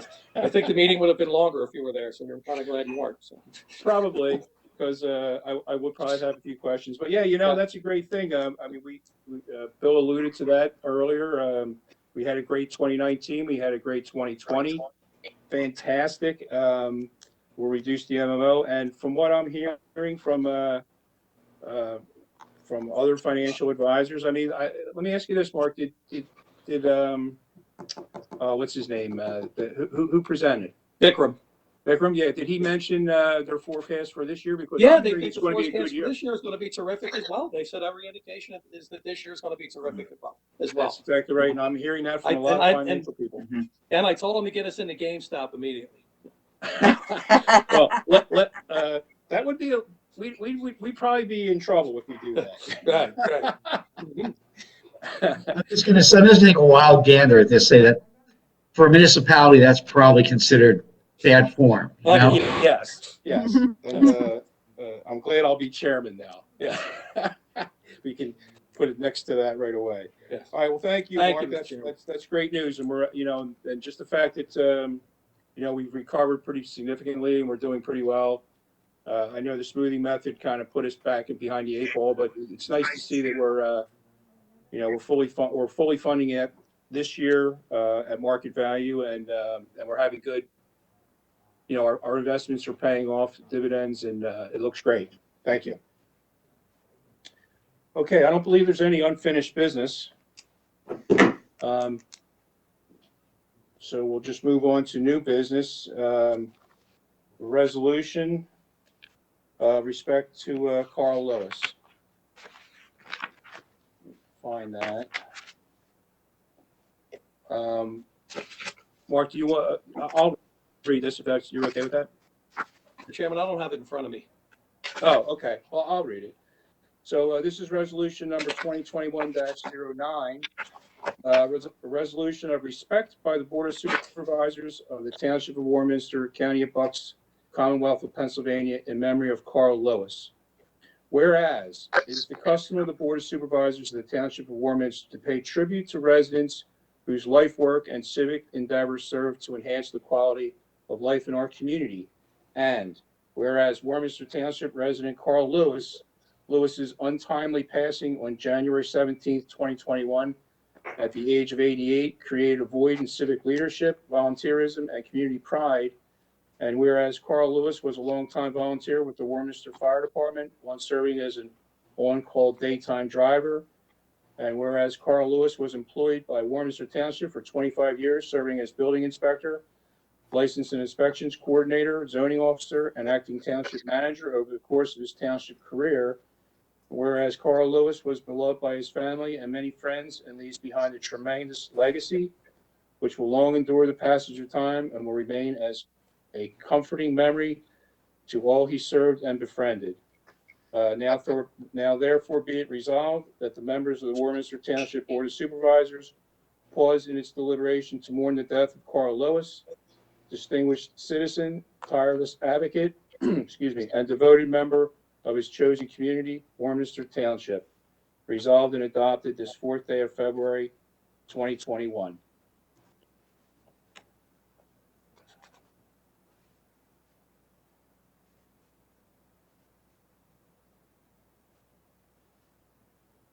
So thank you very much for that moment of silence. I guess we can make a motion to adopt this resolution. I think Mark motioned, and I'll second it. Okay. Chairman, I was muted. So Yeah. You can all second it. If you want, you can all second it. There you go. Yeah, those would be my Yeah. second. We all second. Yeah, he will be sorely missed. What a great, great person. Okay. Any other comments? Okay, I never met the gentleman, but from what I've heard from everyone throughout the community, he sounded like a wonderful human being and a great asset to our community. It's a sad loss. Yes, it is. So with that, I guess we'll do we need any public comment? I guess we do, don't we? There's no public comment? No, because it's your resolution. Oh, okay. So the public has no right to, this is your expression. Okay, thank you. So let's call the question. All in favor to adopt this resolution? Aye. Aye. All opposed? Chair votes aye. Motion carries 5-0. Thank you. Okay. Moving on to the bid, the 2021-01 paving program, consideration to award. I'm going to hand this over to Bill and Aaron, I believe, is here.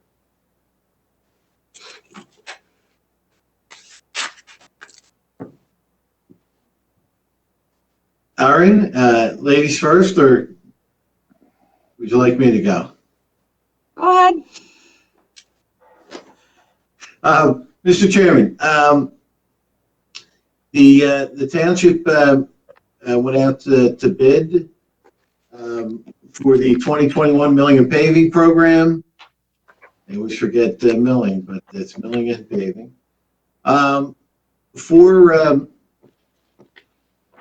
Four bids were received.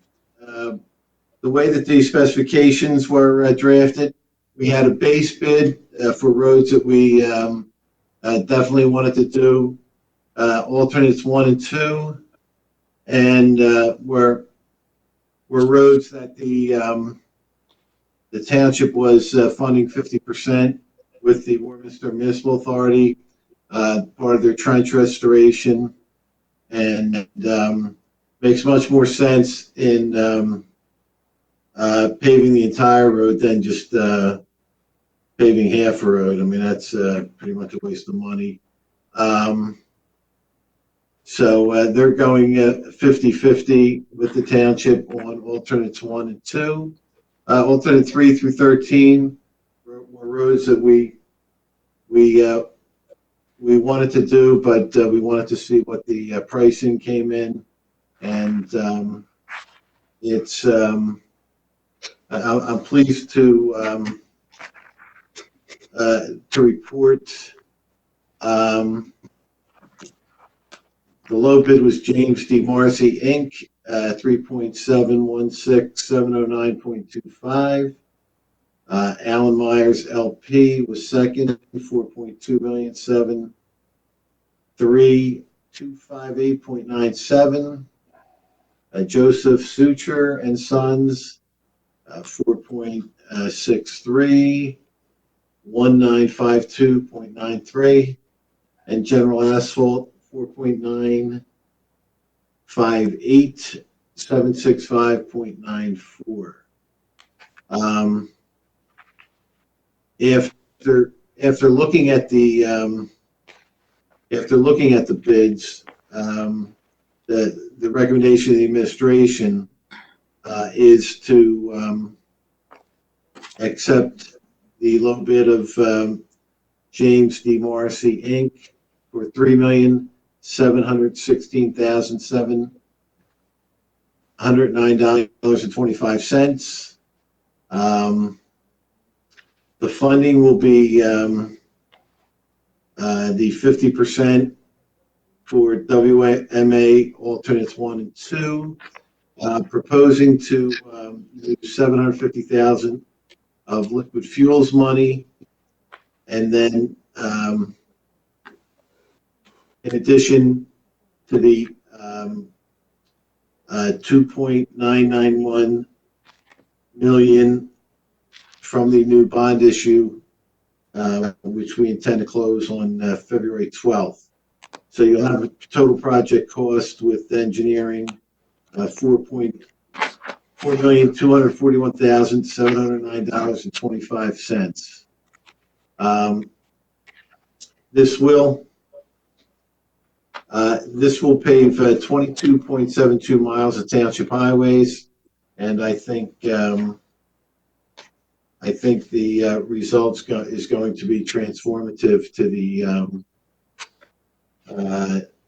the overall aesthetics and township infrastructure. Mr. President, Mr. McCoy, I didn't hear you. How many miles did you say? It blinked out at that moment. 22.72 miles of township highway. Okay, I thought you said that. Wow, that's a big number.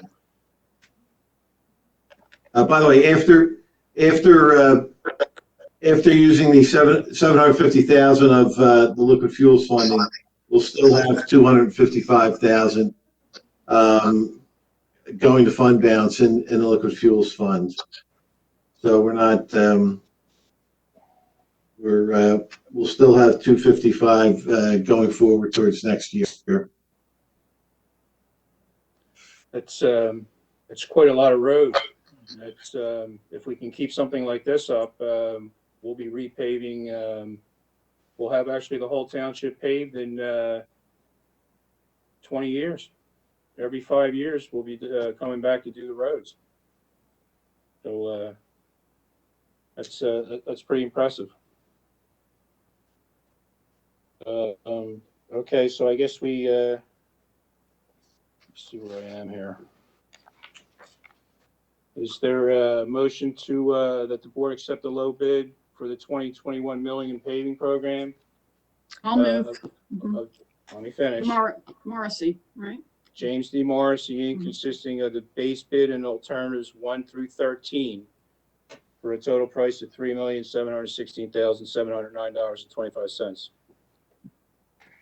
So moved. Is there a second? Second. Okay, any questions or comments from the board? And with the chairman's permission, I have a few. Traditionally, we've always advertised this. I know it's not required, but we've advertised it at a public meeting.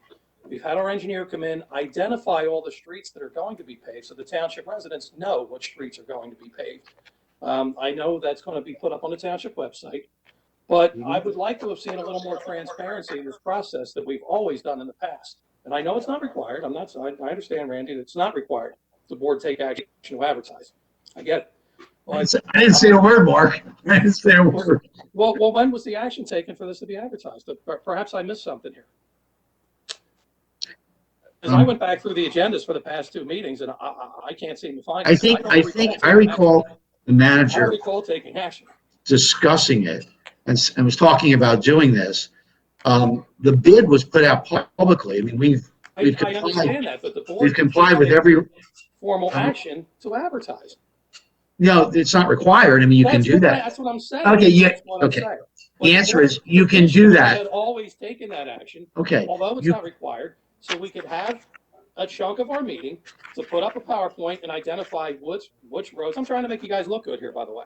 That identify which roads are going to be paved. Skies. And I understand totally that our crew can't pave 20 miles of road. I get that. But the only analysis that I've seen was one that was put out back in March, a cost analysis as to subcontracting and in-house, a detailed analysis that I would like to have seen. Now, I would like to have seen. Where does that exist? Because I haven't been able to find. Everybody says about how cheap paving in-house is. Nobody can show me what the 3.4 miles that was paved last year There's an cost. analysis done back in March that I think the chairman requested that was given to all of us. But to your point, Bill, it was at 10,000 miles high. That was the equivalent of drawing on the back of a sandwich bag. I'm not saying that it wasn't, but It didn't have any of the costs. It didn't have the $40,000 year health insurance. What's the difference between that and a bloviating email I got from you, patting yourself on the back that this is urban myth and all that, when you didn't give a detailed analysis either? Well, that analysis was very incomplete, and I had asked our previous manager to include everything, which I never got, and also there's a lot of record missing from what I understand. And I understand that, Mr. Chairman. That was done at 10,000 feet. I get it. Believe me when I tell you. I'm not saying, oh man, that's low. Well, we're actually going to put up here, we're certainly going to let everyone know and notify all the residents of what roads we're doing. And at some point, can we get a detailed analysis of cost of in-house paving as opposed to contracted out? Well, there's a lot of records missing in the township that's not going to allow a full apples to apples. And that's not our doing. That's, that would be Public Works from before. I guess the director, the Public Works director didn't keep accurate records of equipment and So other we things. couldn't tell right now if we were gonna pave a mile of road ourselves, right now, going forward. We don't know what it would cost us township. We don't know. Not, we don't know the full cost. That's right, because the records are incomplete.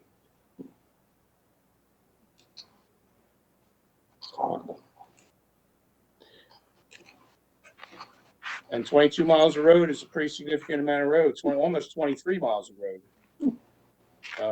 That's more road than we do in 5 or 4 years, right? Let's see, we do 3 miles of road a year, 3 point some miles of road a year.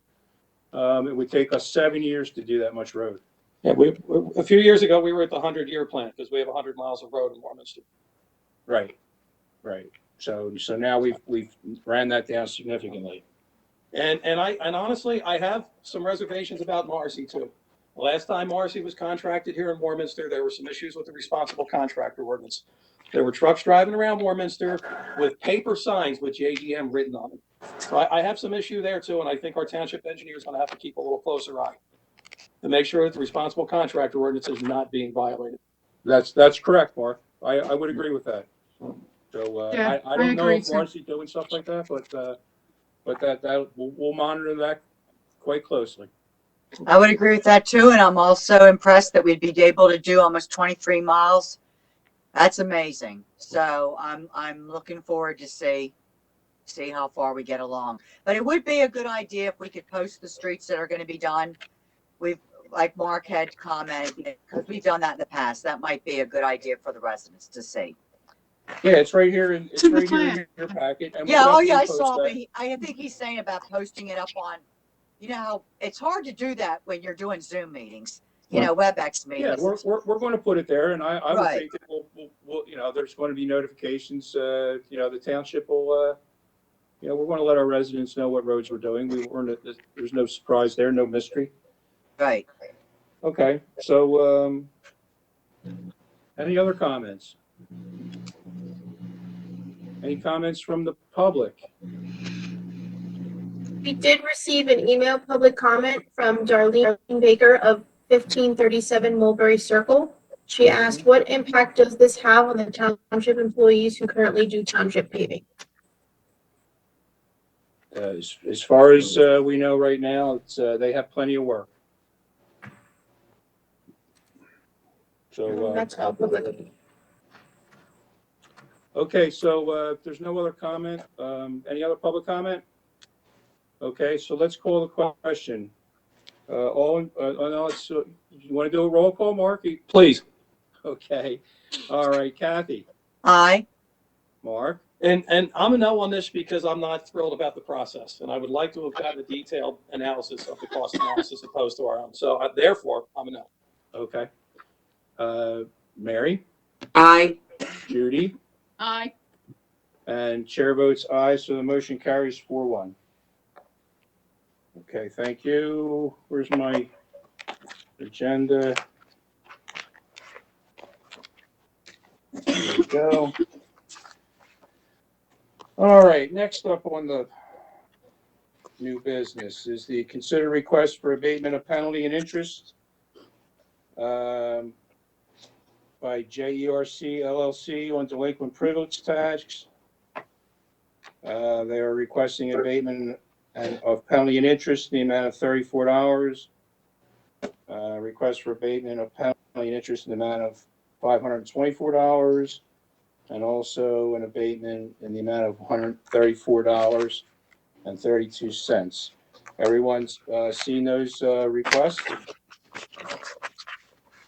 Yes. Okay, so do I have a motion? Motion, Mr. Chair. Motion to approve or deny? Approve. We sure we want to set this precedent? No. It has to be seconded before you talk about it, so. Okay. Correct. Sorry, Judy. I apologize. And it hasn't been seconded, so. Okay, is there a There's no sense in second? voting. Is there a second? Okay, because there's no second, that motion doesn't carry. So is there a motion to deny the penalty and interest abatement? I'll move to deny it. I don't think we can set a precedent like that. And I agree. I'll second that, Mr. Chairman. I agree with you. Okay. Thank And you. actually, I made the mistake. I meant to say no. Right. I disapprove. That's And these- okay. and these I guys are figured, really good community partners, this company, but I just don't like to set that precedent. no, we've never done this in the past. I don't think we've No. ever done this, and No. we can't just you know, we have to be consistent. I agree. Well said. Well said. And Mr. Chair, if I may, real quick, we have received similar requests from other entities in the past, over the past year in relation to COVID, and they have all previously been denied as well. That's correct. That's That's right. correct. And you know, and I think in past years, before we were even here, Mark and Kathy, we can attest to that this has been denied before as well. Yes. It was, yes. Okay. All right. Any other comments? Any from the public? Sky?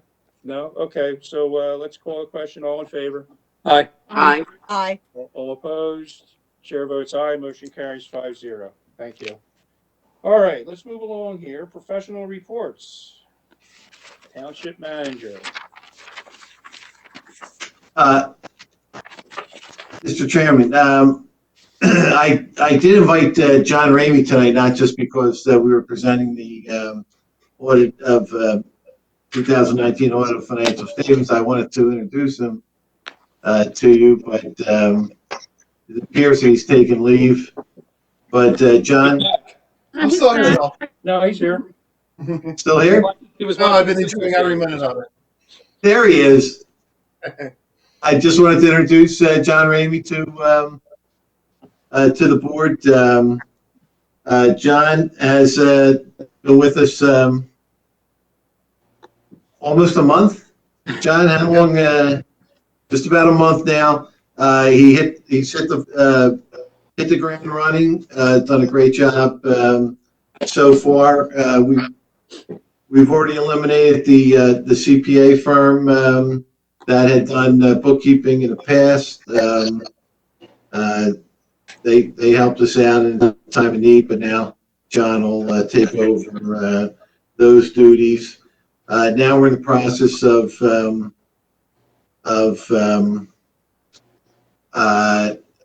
finishing up with Mr. Wiesner. He's got a couple things he's working on. We're trying to get 2020 closed so we turn it over to the auditors, and John's hard at work on that. You know, we still have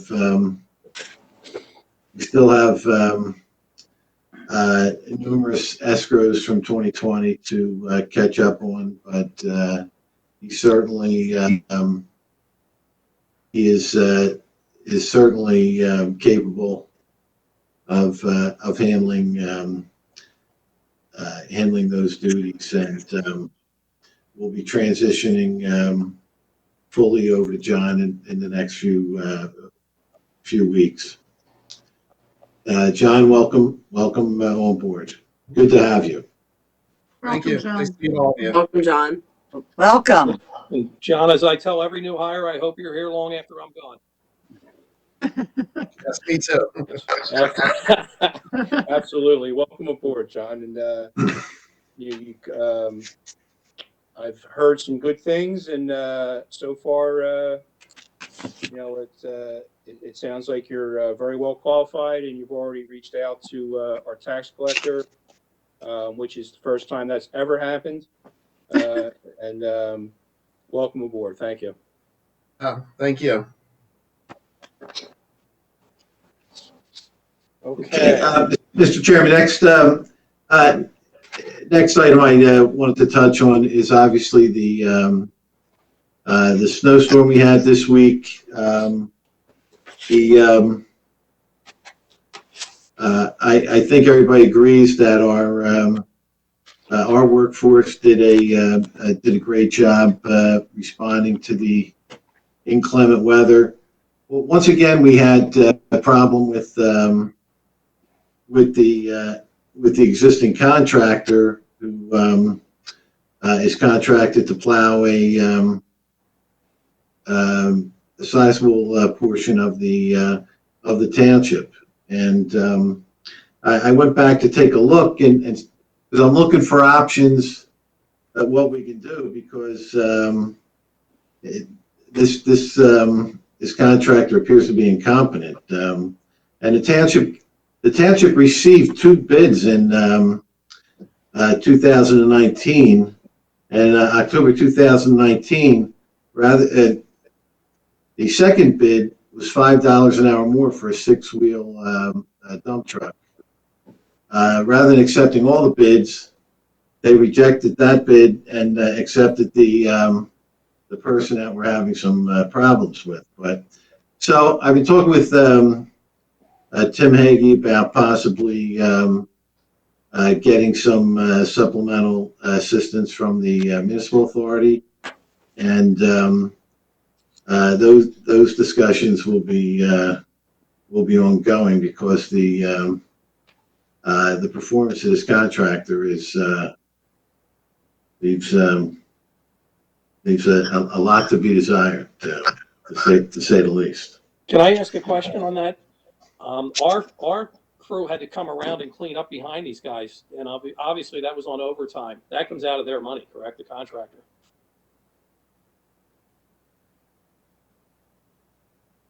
Well, that's news to me. Or can we take it? I'm asking. I mean, we had to pay our guys overtime. Listen, I'm holding the contractors. I'm holding the money from the first storm. The contractor didn't respond to our kinds on the first storm. He came in without being called on the second storm, and then when he was asked if he had completed all his roads, he said yes. And then when we got out there, it was a mess. So I don't know. It's I mean, it'd be an easy situation if the township had accepted all the bids in 2019. I'd have a very easy option.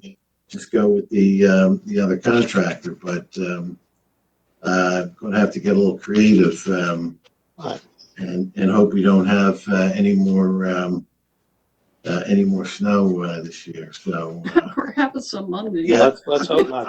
I'll be having some some. up and knocking on my front door, and that's the first time ever. People knocking on my front door with pitchfork in hand. I'm like, I'm dug in. I'm buried here just like you people are. How did you get out to even come here? Well, I can't imagine. Question. During a normal snowstorm, does the roadmaster travel the roads of this township to see what roads have been cleared? Because I know in the past the public works director has traveled the roads. Well, that's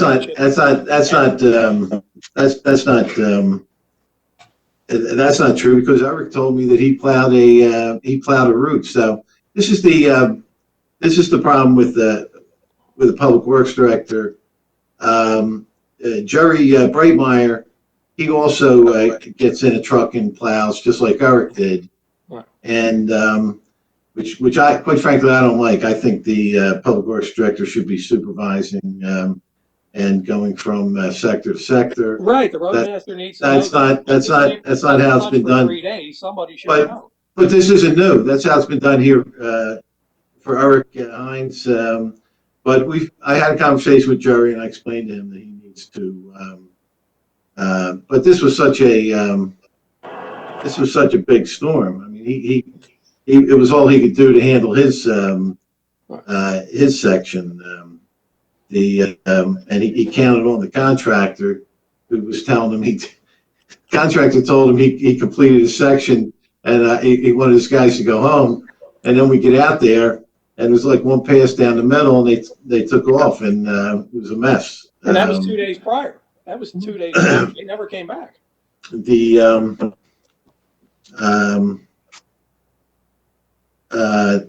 It just wasn't acceptable. So I'll be discussing it with the contractor. I have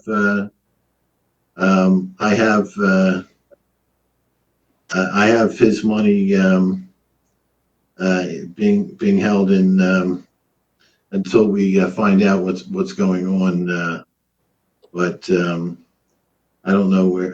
I'll read the contract. I can't imagine the contract allows us to not pay pay the contractor for time that he was out there. So, Mark, the update I got from Bill, because I talked to him about 57 times from Friday through Wednesday, actually. The update I got on Monday around noon time, that folded your area around 5 o'clock Sunday, and then they plowed 11 p.m. on Correct. Sunday, and Correct. then they plowed it again 11 a.m. on Monday. Is that true? No, that's not correct. That's why I sent you pictures. Because that's what our contractor was telling us. Yeah, that's not correct. That's why I sent you pictures. Yeah. And our I people know. showed up right after I emailed you and sent you pictures. Our people showed up. I said, hey, glad to see you guys. I was outside digging myself out. Well, they didn't do a very great job where I am either. Right. As a matter of fact, the Public Works guys came out on Wednesday. Yeah. And cleared everything up because, when they plowed on around 8 o'clock, 9 o'clock on Monday, and then we didn't see them on Tuesday, and then the roads got packed down from the additional snow. Yeah. So then our Public Works and I think Paul came out, and then they had the salt, and then replowed the next day. So and you know what? And that's the Public Works guys did a fantastic job. Yes, they did. Because I know, We have and to- I brought it up at the last snowstorm, which was minuscule compared to this. I witnessed an accident on Johnsville Boulevard 2 days after the event, and that was a road that the contractor was responsible for. Yeah. 2 days after Wow. the event. So I know I sat in on that meeting with Bill, and they're looking at alternatives. I know one of them includes WMA. We might as well fully use our resources and to have the roads cleared correctly. And we'll keep everybody updated on that. And it kind of reminded me of the storm in 2016 when I think we had an interim manager then and no Public Works director. Oh. And, Yeah, we had no director, and Paul Lizzie, the foreman, was in Florida. And I don't know if Exactly. you progressed, but I was the chairman at that time, and Mr. Wiesman called me. He was directing the operation directly, and he said, I think I've made a few tactical errors. I said, Steve, my phone's been ringing all morning. Yeah, my do the best you my- can. That was. Yeah, I remember that. Yeah, it was 2016, and my daughter had to get. She's a nurse anesthetist. She had to get to the hospital for operations, and she couldn't get out. We had to push her car back in the driveway. I didn't get my street plowed for 2 days, so that's what it kind of reminded me of. But a little better than that. At least people could get out. But Fortunately, we want to address that. We've identified the problem. What's done Yeah. is done. We move forward. We know it's not going to happen again, and everyone is. That's right. Because I got some emails from residents that how come I'm not being treated equally? Why is a contractor doing my neighborhood? But we know what we need to do going forward to. That's correct. The entire township gets done. It's core services. I agree. That's correct. We'll have a plan, and moving forward and make sure that at least the east side of Jacksonville Road gets fair treatment. Let me tell you, where I live in Meadows area, our streets looked great. They did a Quite great job. honestly, I'll be honest that I don't know how long that this contractor's that our side's been contracted, Mark, but myself and all my neighbors, myself and all my neighbors thought that this was just standard, that this is the way we plow here. We've never seen the quality work that the Public Works gave us. When we lived in Longcrest, we didn't see a plow. We never saw one. Oh, we never saw a plow. 20 years, That's I right. never saw one. That's right. So, in fact, I remember the first snowstorm. I brought the family to the window when I saw the plow go by. Come here, come to the window. Look what they have here in Warminster. That's a plow. Swear to God. Yeah. It was like Christmas. Mr. Chairman, could we move on? I don't really want to talk about my crowning moment where the biggest storm in 5 years and I couldn't get the chairman of the board's road plow. Okay. Well, just so you know that we addressed the problem and Or the loyal oppositions. That's right. But Mark, I actually thought that was rather ironic because you You're the one that hired him. When I went back to the minutes and saw Yeah. to see if there was other contractors, I saw brought it Mike. up at the last minute that were a problem, and it went on deaf ears. At the last He, snowstorm, I brought it up, it was a problem. he apparently forget that you gave him the contract. Yeah, but I brought it up after the last event that he was a problem. It went on deaf ears. Right. Well, he didn't. The last time he didn't show up. This time he showed up without being called before we wanted him. So. Anyway, moving forward, that's. Thank you. Moving on. As I mentioned, Mr. Chairman, February 12th, we'll be closing on our $12 million bond, which will be used to clean up Shenandoah Woods. The Army can't wait to settle on the property there.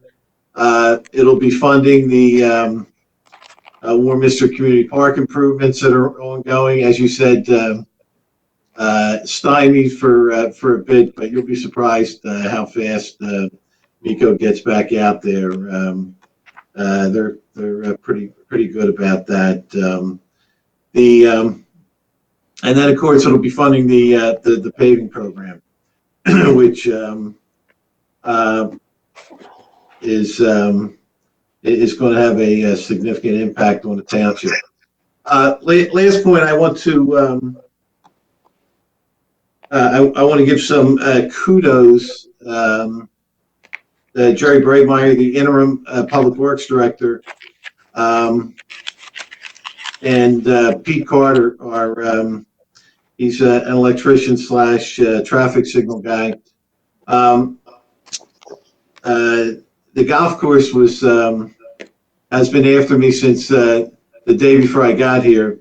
They wanted to remove a pump station on the course, and I guess Mike had worked Tim Haney to the point where Tim was agreeing to remove the pump house. You know what? Because I think Tim's like me. I think he hits that pump house when he's on hole number 4 every time, just like me. Tim is also conflicted, Mr. McGee, because he is in a Wednesday league over there. So he hits that pump house. he agreed to remove the pump house. However, we were left footing the bill for the electrician to remove the panel and whatever. And Mike got a couple prices. He got it down to $3,100. And my response to him was, "How is this going to get the township's $2 million repaid?" So I was talking with Jerry. I said, "Hey Jerry, take Pete Carter over to the golf course and have him take a look at the pump house. See if he can disconnect the panel from the pump house for that." He was over there about 2 hours. Got the panel disconnected. Got everything set up. I don't know whether Tim was supposed to come in on Friday. I don't know whether they've gotten to remove the pump house yet, but Pico's been in, the electric's all taken care of, and the pump house will be removed. And I always thought pump houses added character to golf courses, but nobody seemed to share that. And I think John Ramey told me it was in the course of play. So yeah, if you slice right, you're getting it every time. So that was some excellent work. I mean, Jerry's told me that Mr. Carter does a great job and saves the township a lot of money. So this is just another example of him doing so. Thank you. And Bill, that's just in my course of play, not everybody's. I'm gonna have to take you up on that, buddy. Well, the object of that is don't slice right. Mhm. All right. Who's next? Solicitor. Other than our report, we have nothing further, other than to tell you that you're all lucky you don't live where Scott lives, because he had no sleet where he lives. He had over 2 feet of snow at his house. So Oh. yeah, Scott's up by Percy. So A couple miles made a big difference. Yeah, my dog tried to jump through the snow, completely sunk in all the way down. She did not enjoy that. Slipped out of her collar and ran home. Yeah, I know, they got hammered pretty well up there. Yeah. We were fortunate, although you drive around the town and you see a lot of snow. There was a lot of snow and there's not a lot of places to put it. Nope. So, okay, who's next? I guess it would be Aaron, the engineer's report.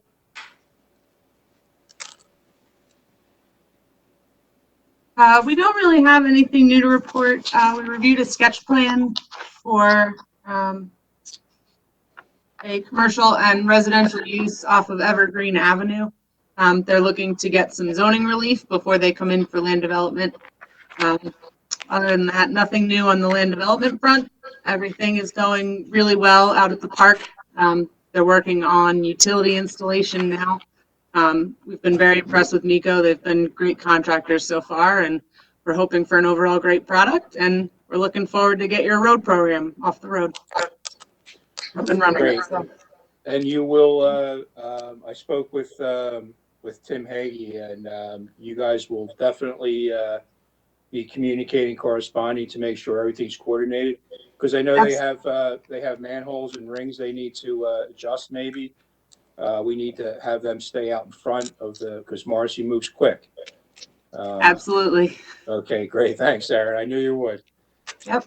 And thank you, Aaron. I know you worked over the holidays on the road program, and thank you for that.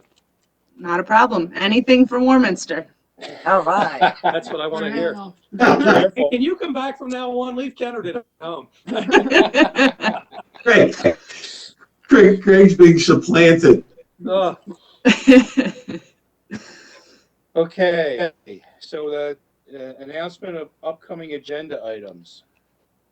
Bill, anything coming up? I have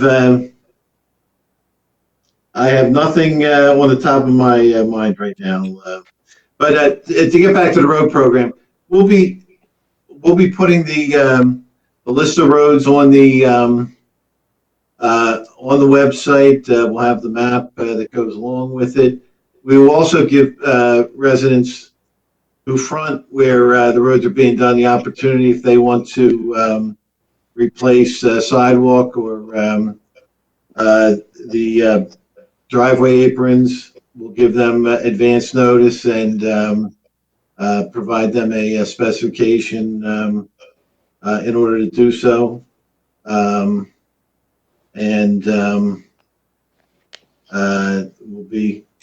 We'll be moving along forthwith.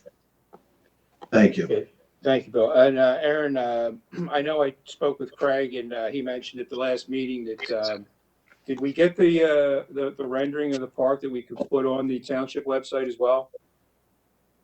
I thought the rendering was on the township website, but we'll get that over to you if we haven't already. Okay, thank you.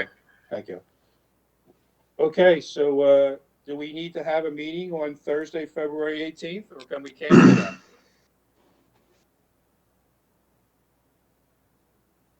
Is there any upcoming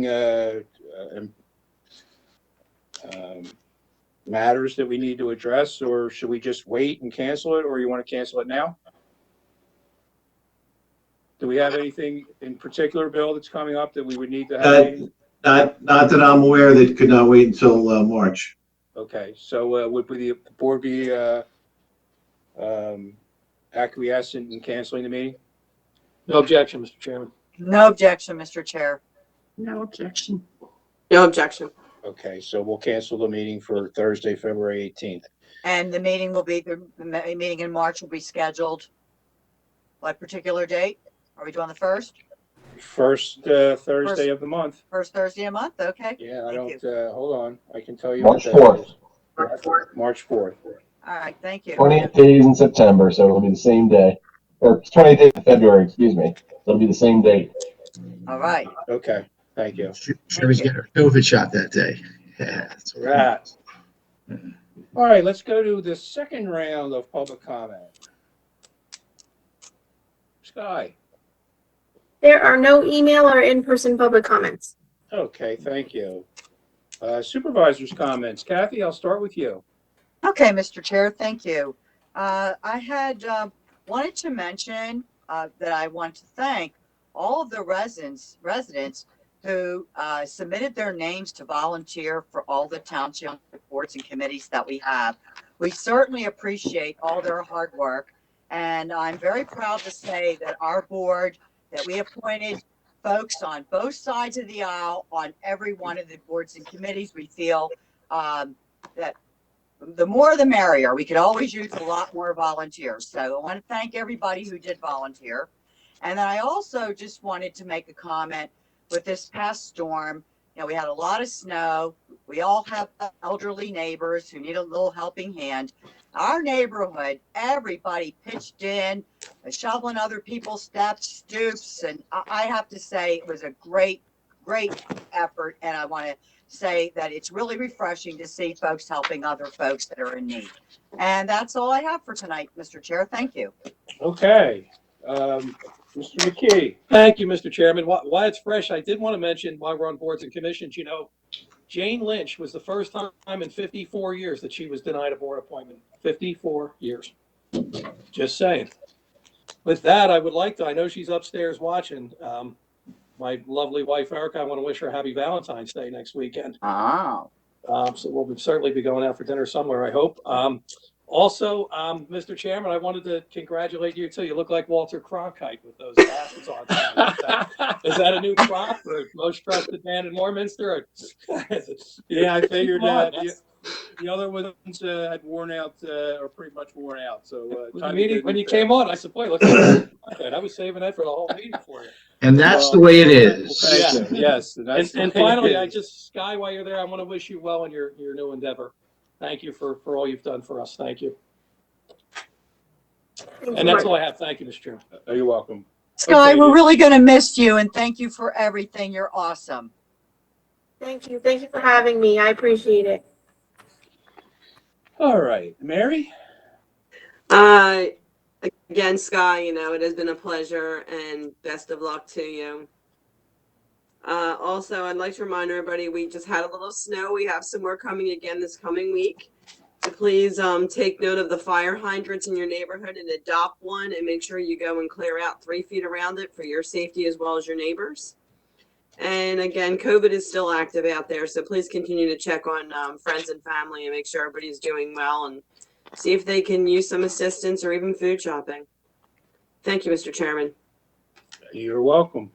Judy. Oh, I just want to say again how I guess it must have been the Public Works people that did my street, because they did a great job, and I really appreciate it. And I wanted to make a shout out for Carly Mannon. Carly Mannon is a graduate from William Tennant. She's from Warminster. She recently graduated from Penn State Abington, and she's going to be starting a new career managing the new Bucks County Traffic Safety Program to reduce the number of annual highway deaths in the area. So good luck to her. Okay, thank you. And I guess I'm last. Sky, we wish you all the best in your new position, and best of luck. Yeah, Sky, I'll really miss you. I really will miss you. Sky, was it Warwick Township? Yeah. My son lives there, so if he acts up, you call me. You get a police report or something, you let me know immediately. All right, the last thing I wanted to say, I just wanted to, just as for the everyone's edification, Title V, Section 7501 of the Pennsylvania Emergency Management Code. I just wanted to be clear with everyone the difference between a snow emergency and a disaster emergency declaration. The nice part about the disaster emergency declaration is that we can take full control over our resources and utilize them to the fullest. And also, most importantly, is that if the governor declares a disaster, which I believe he did, that entitles us for reimbursement for all the costs for the snow removal. So, which includes salt, labor, and contractors. It's a nice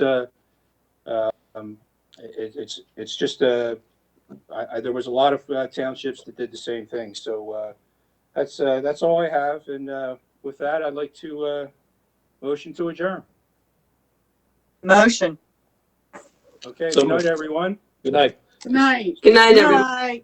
And I- Bye.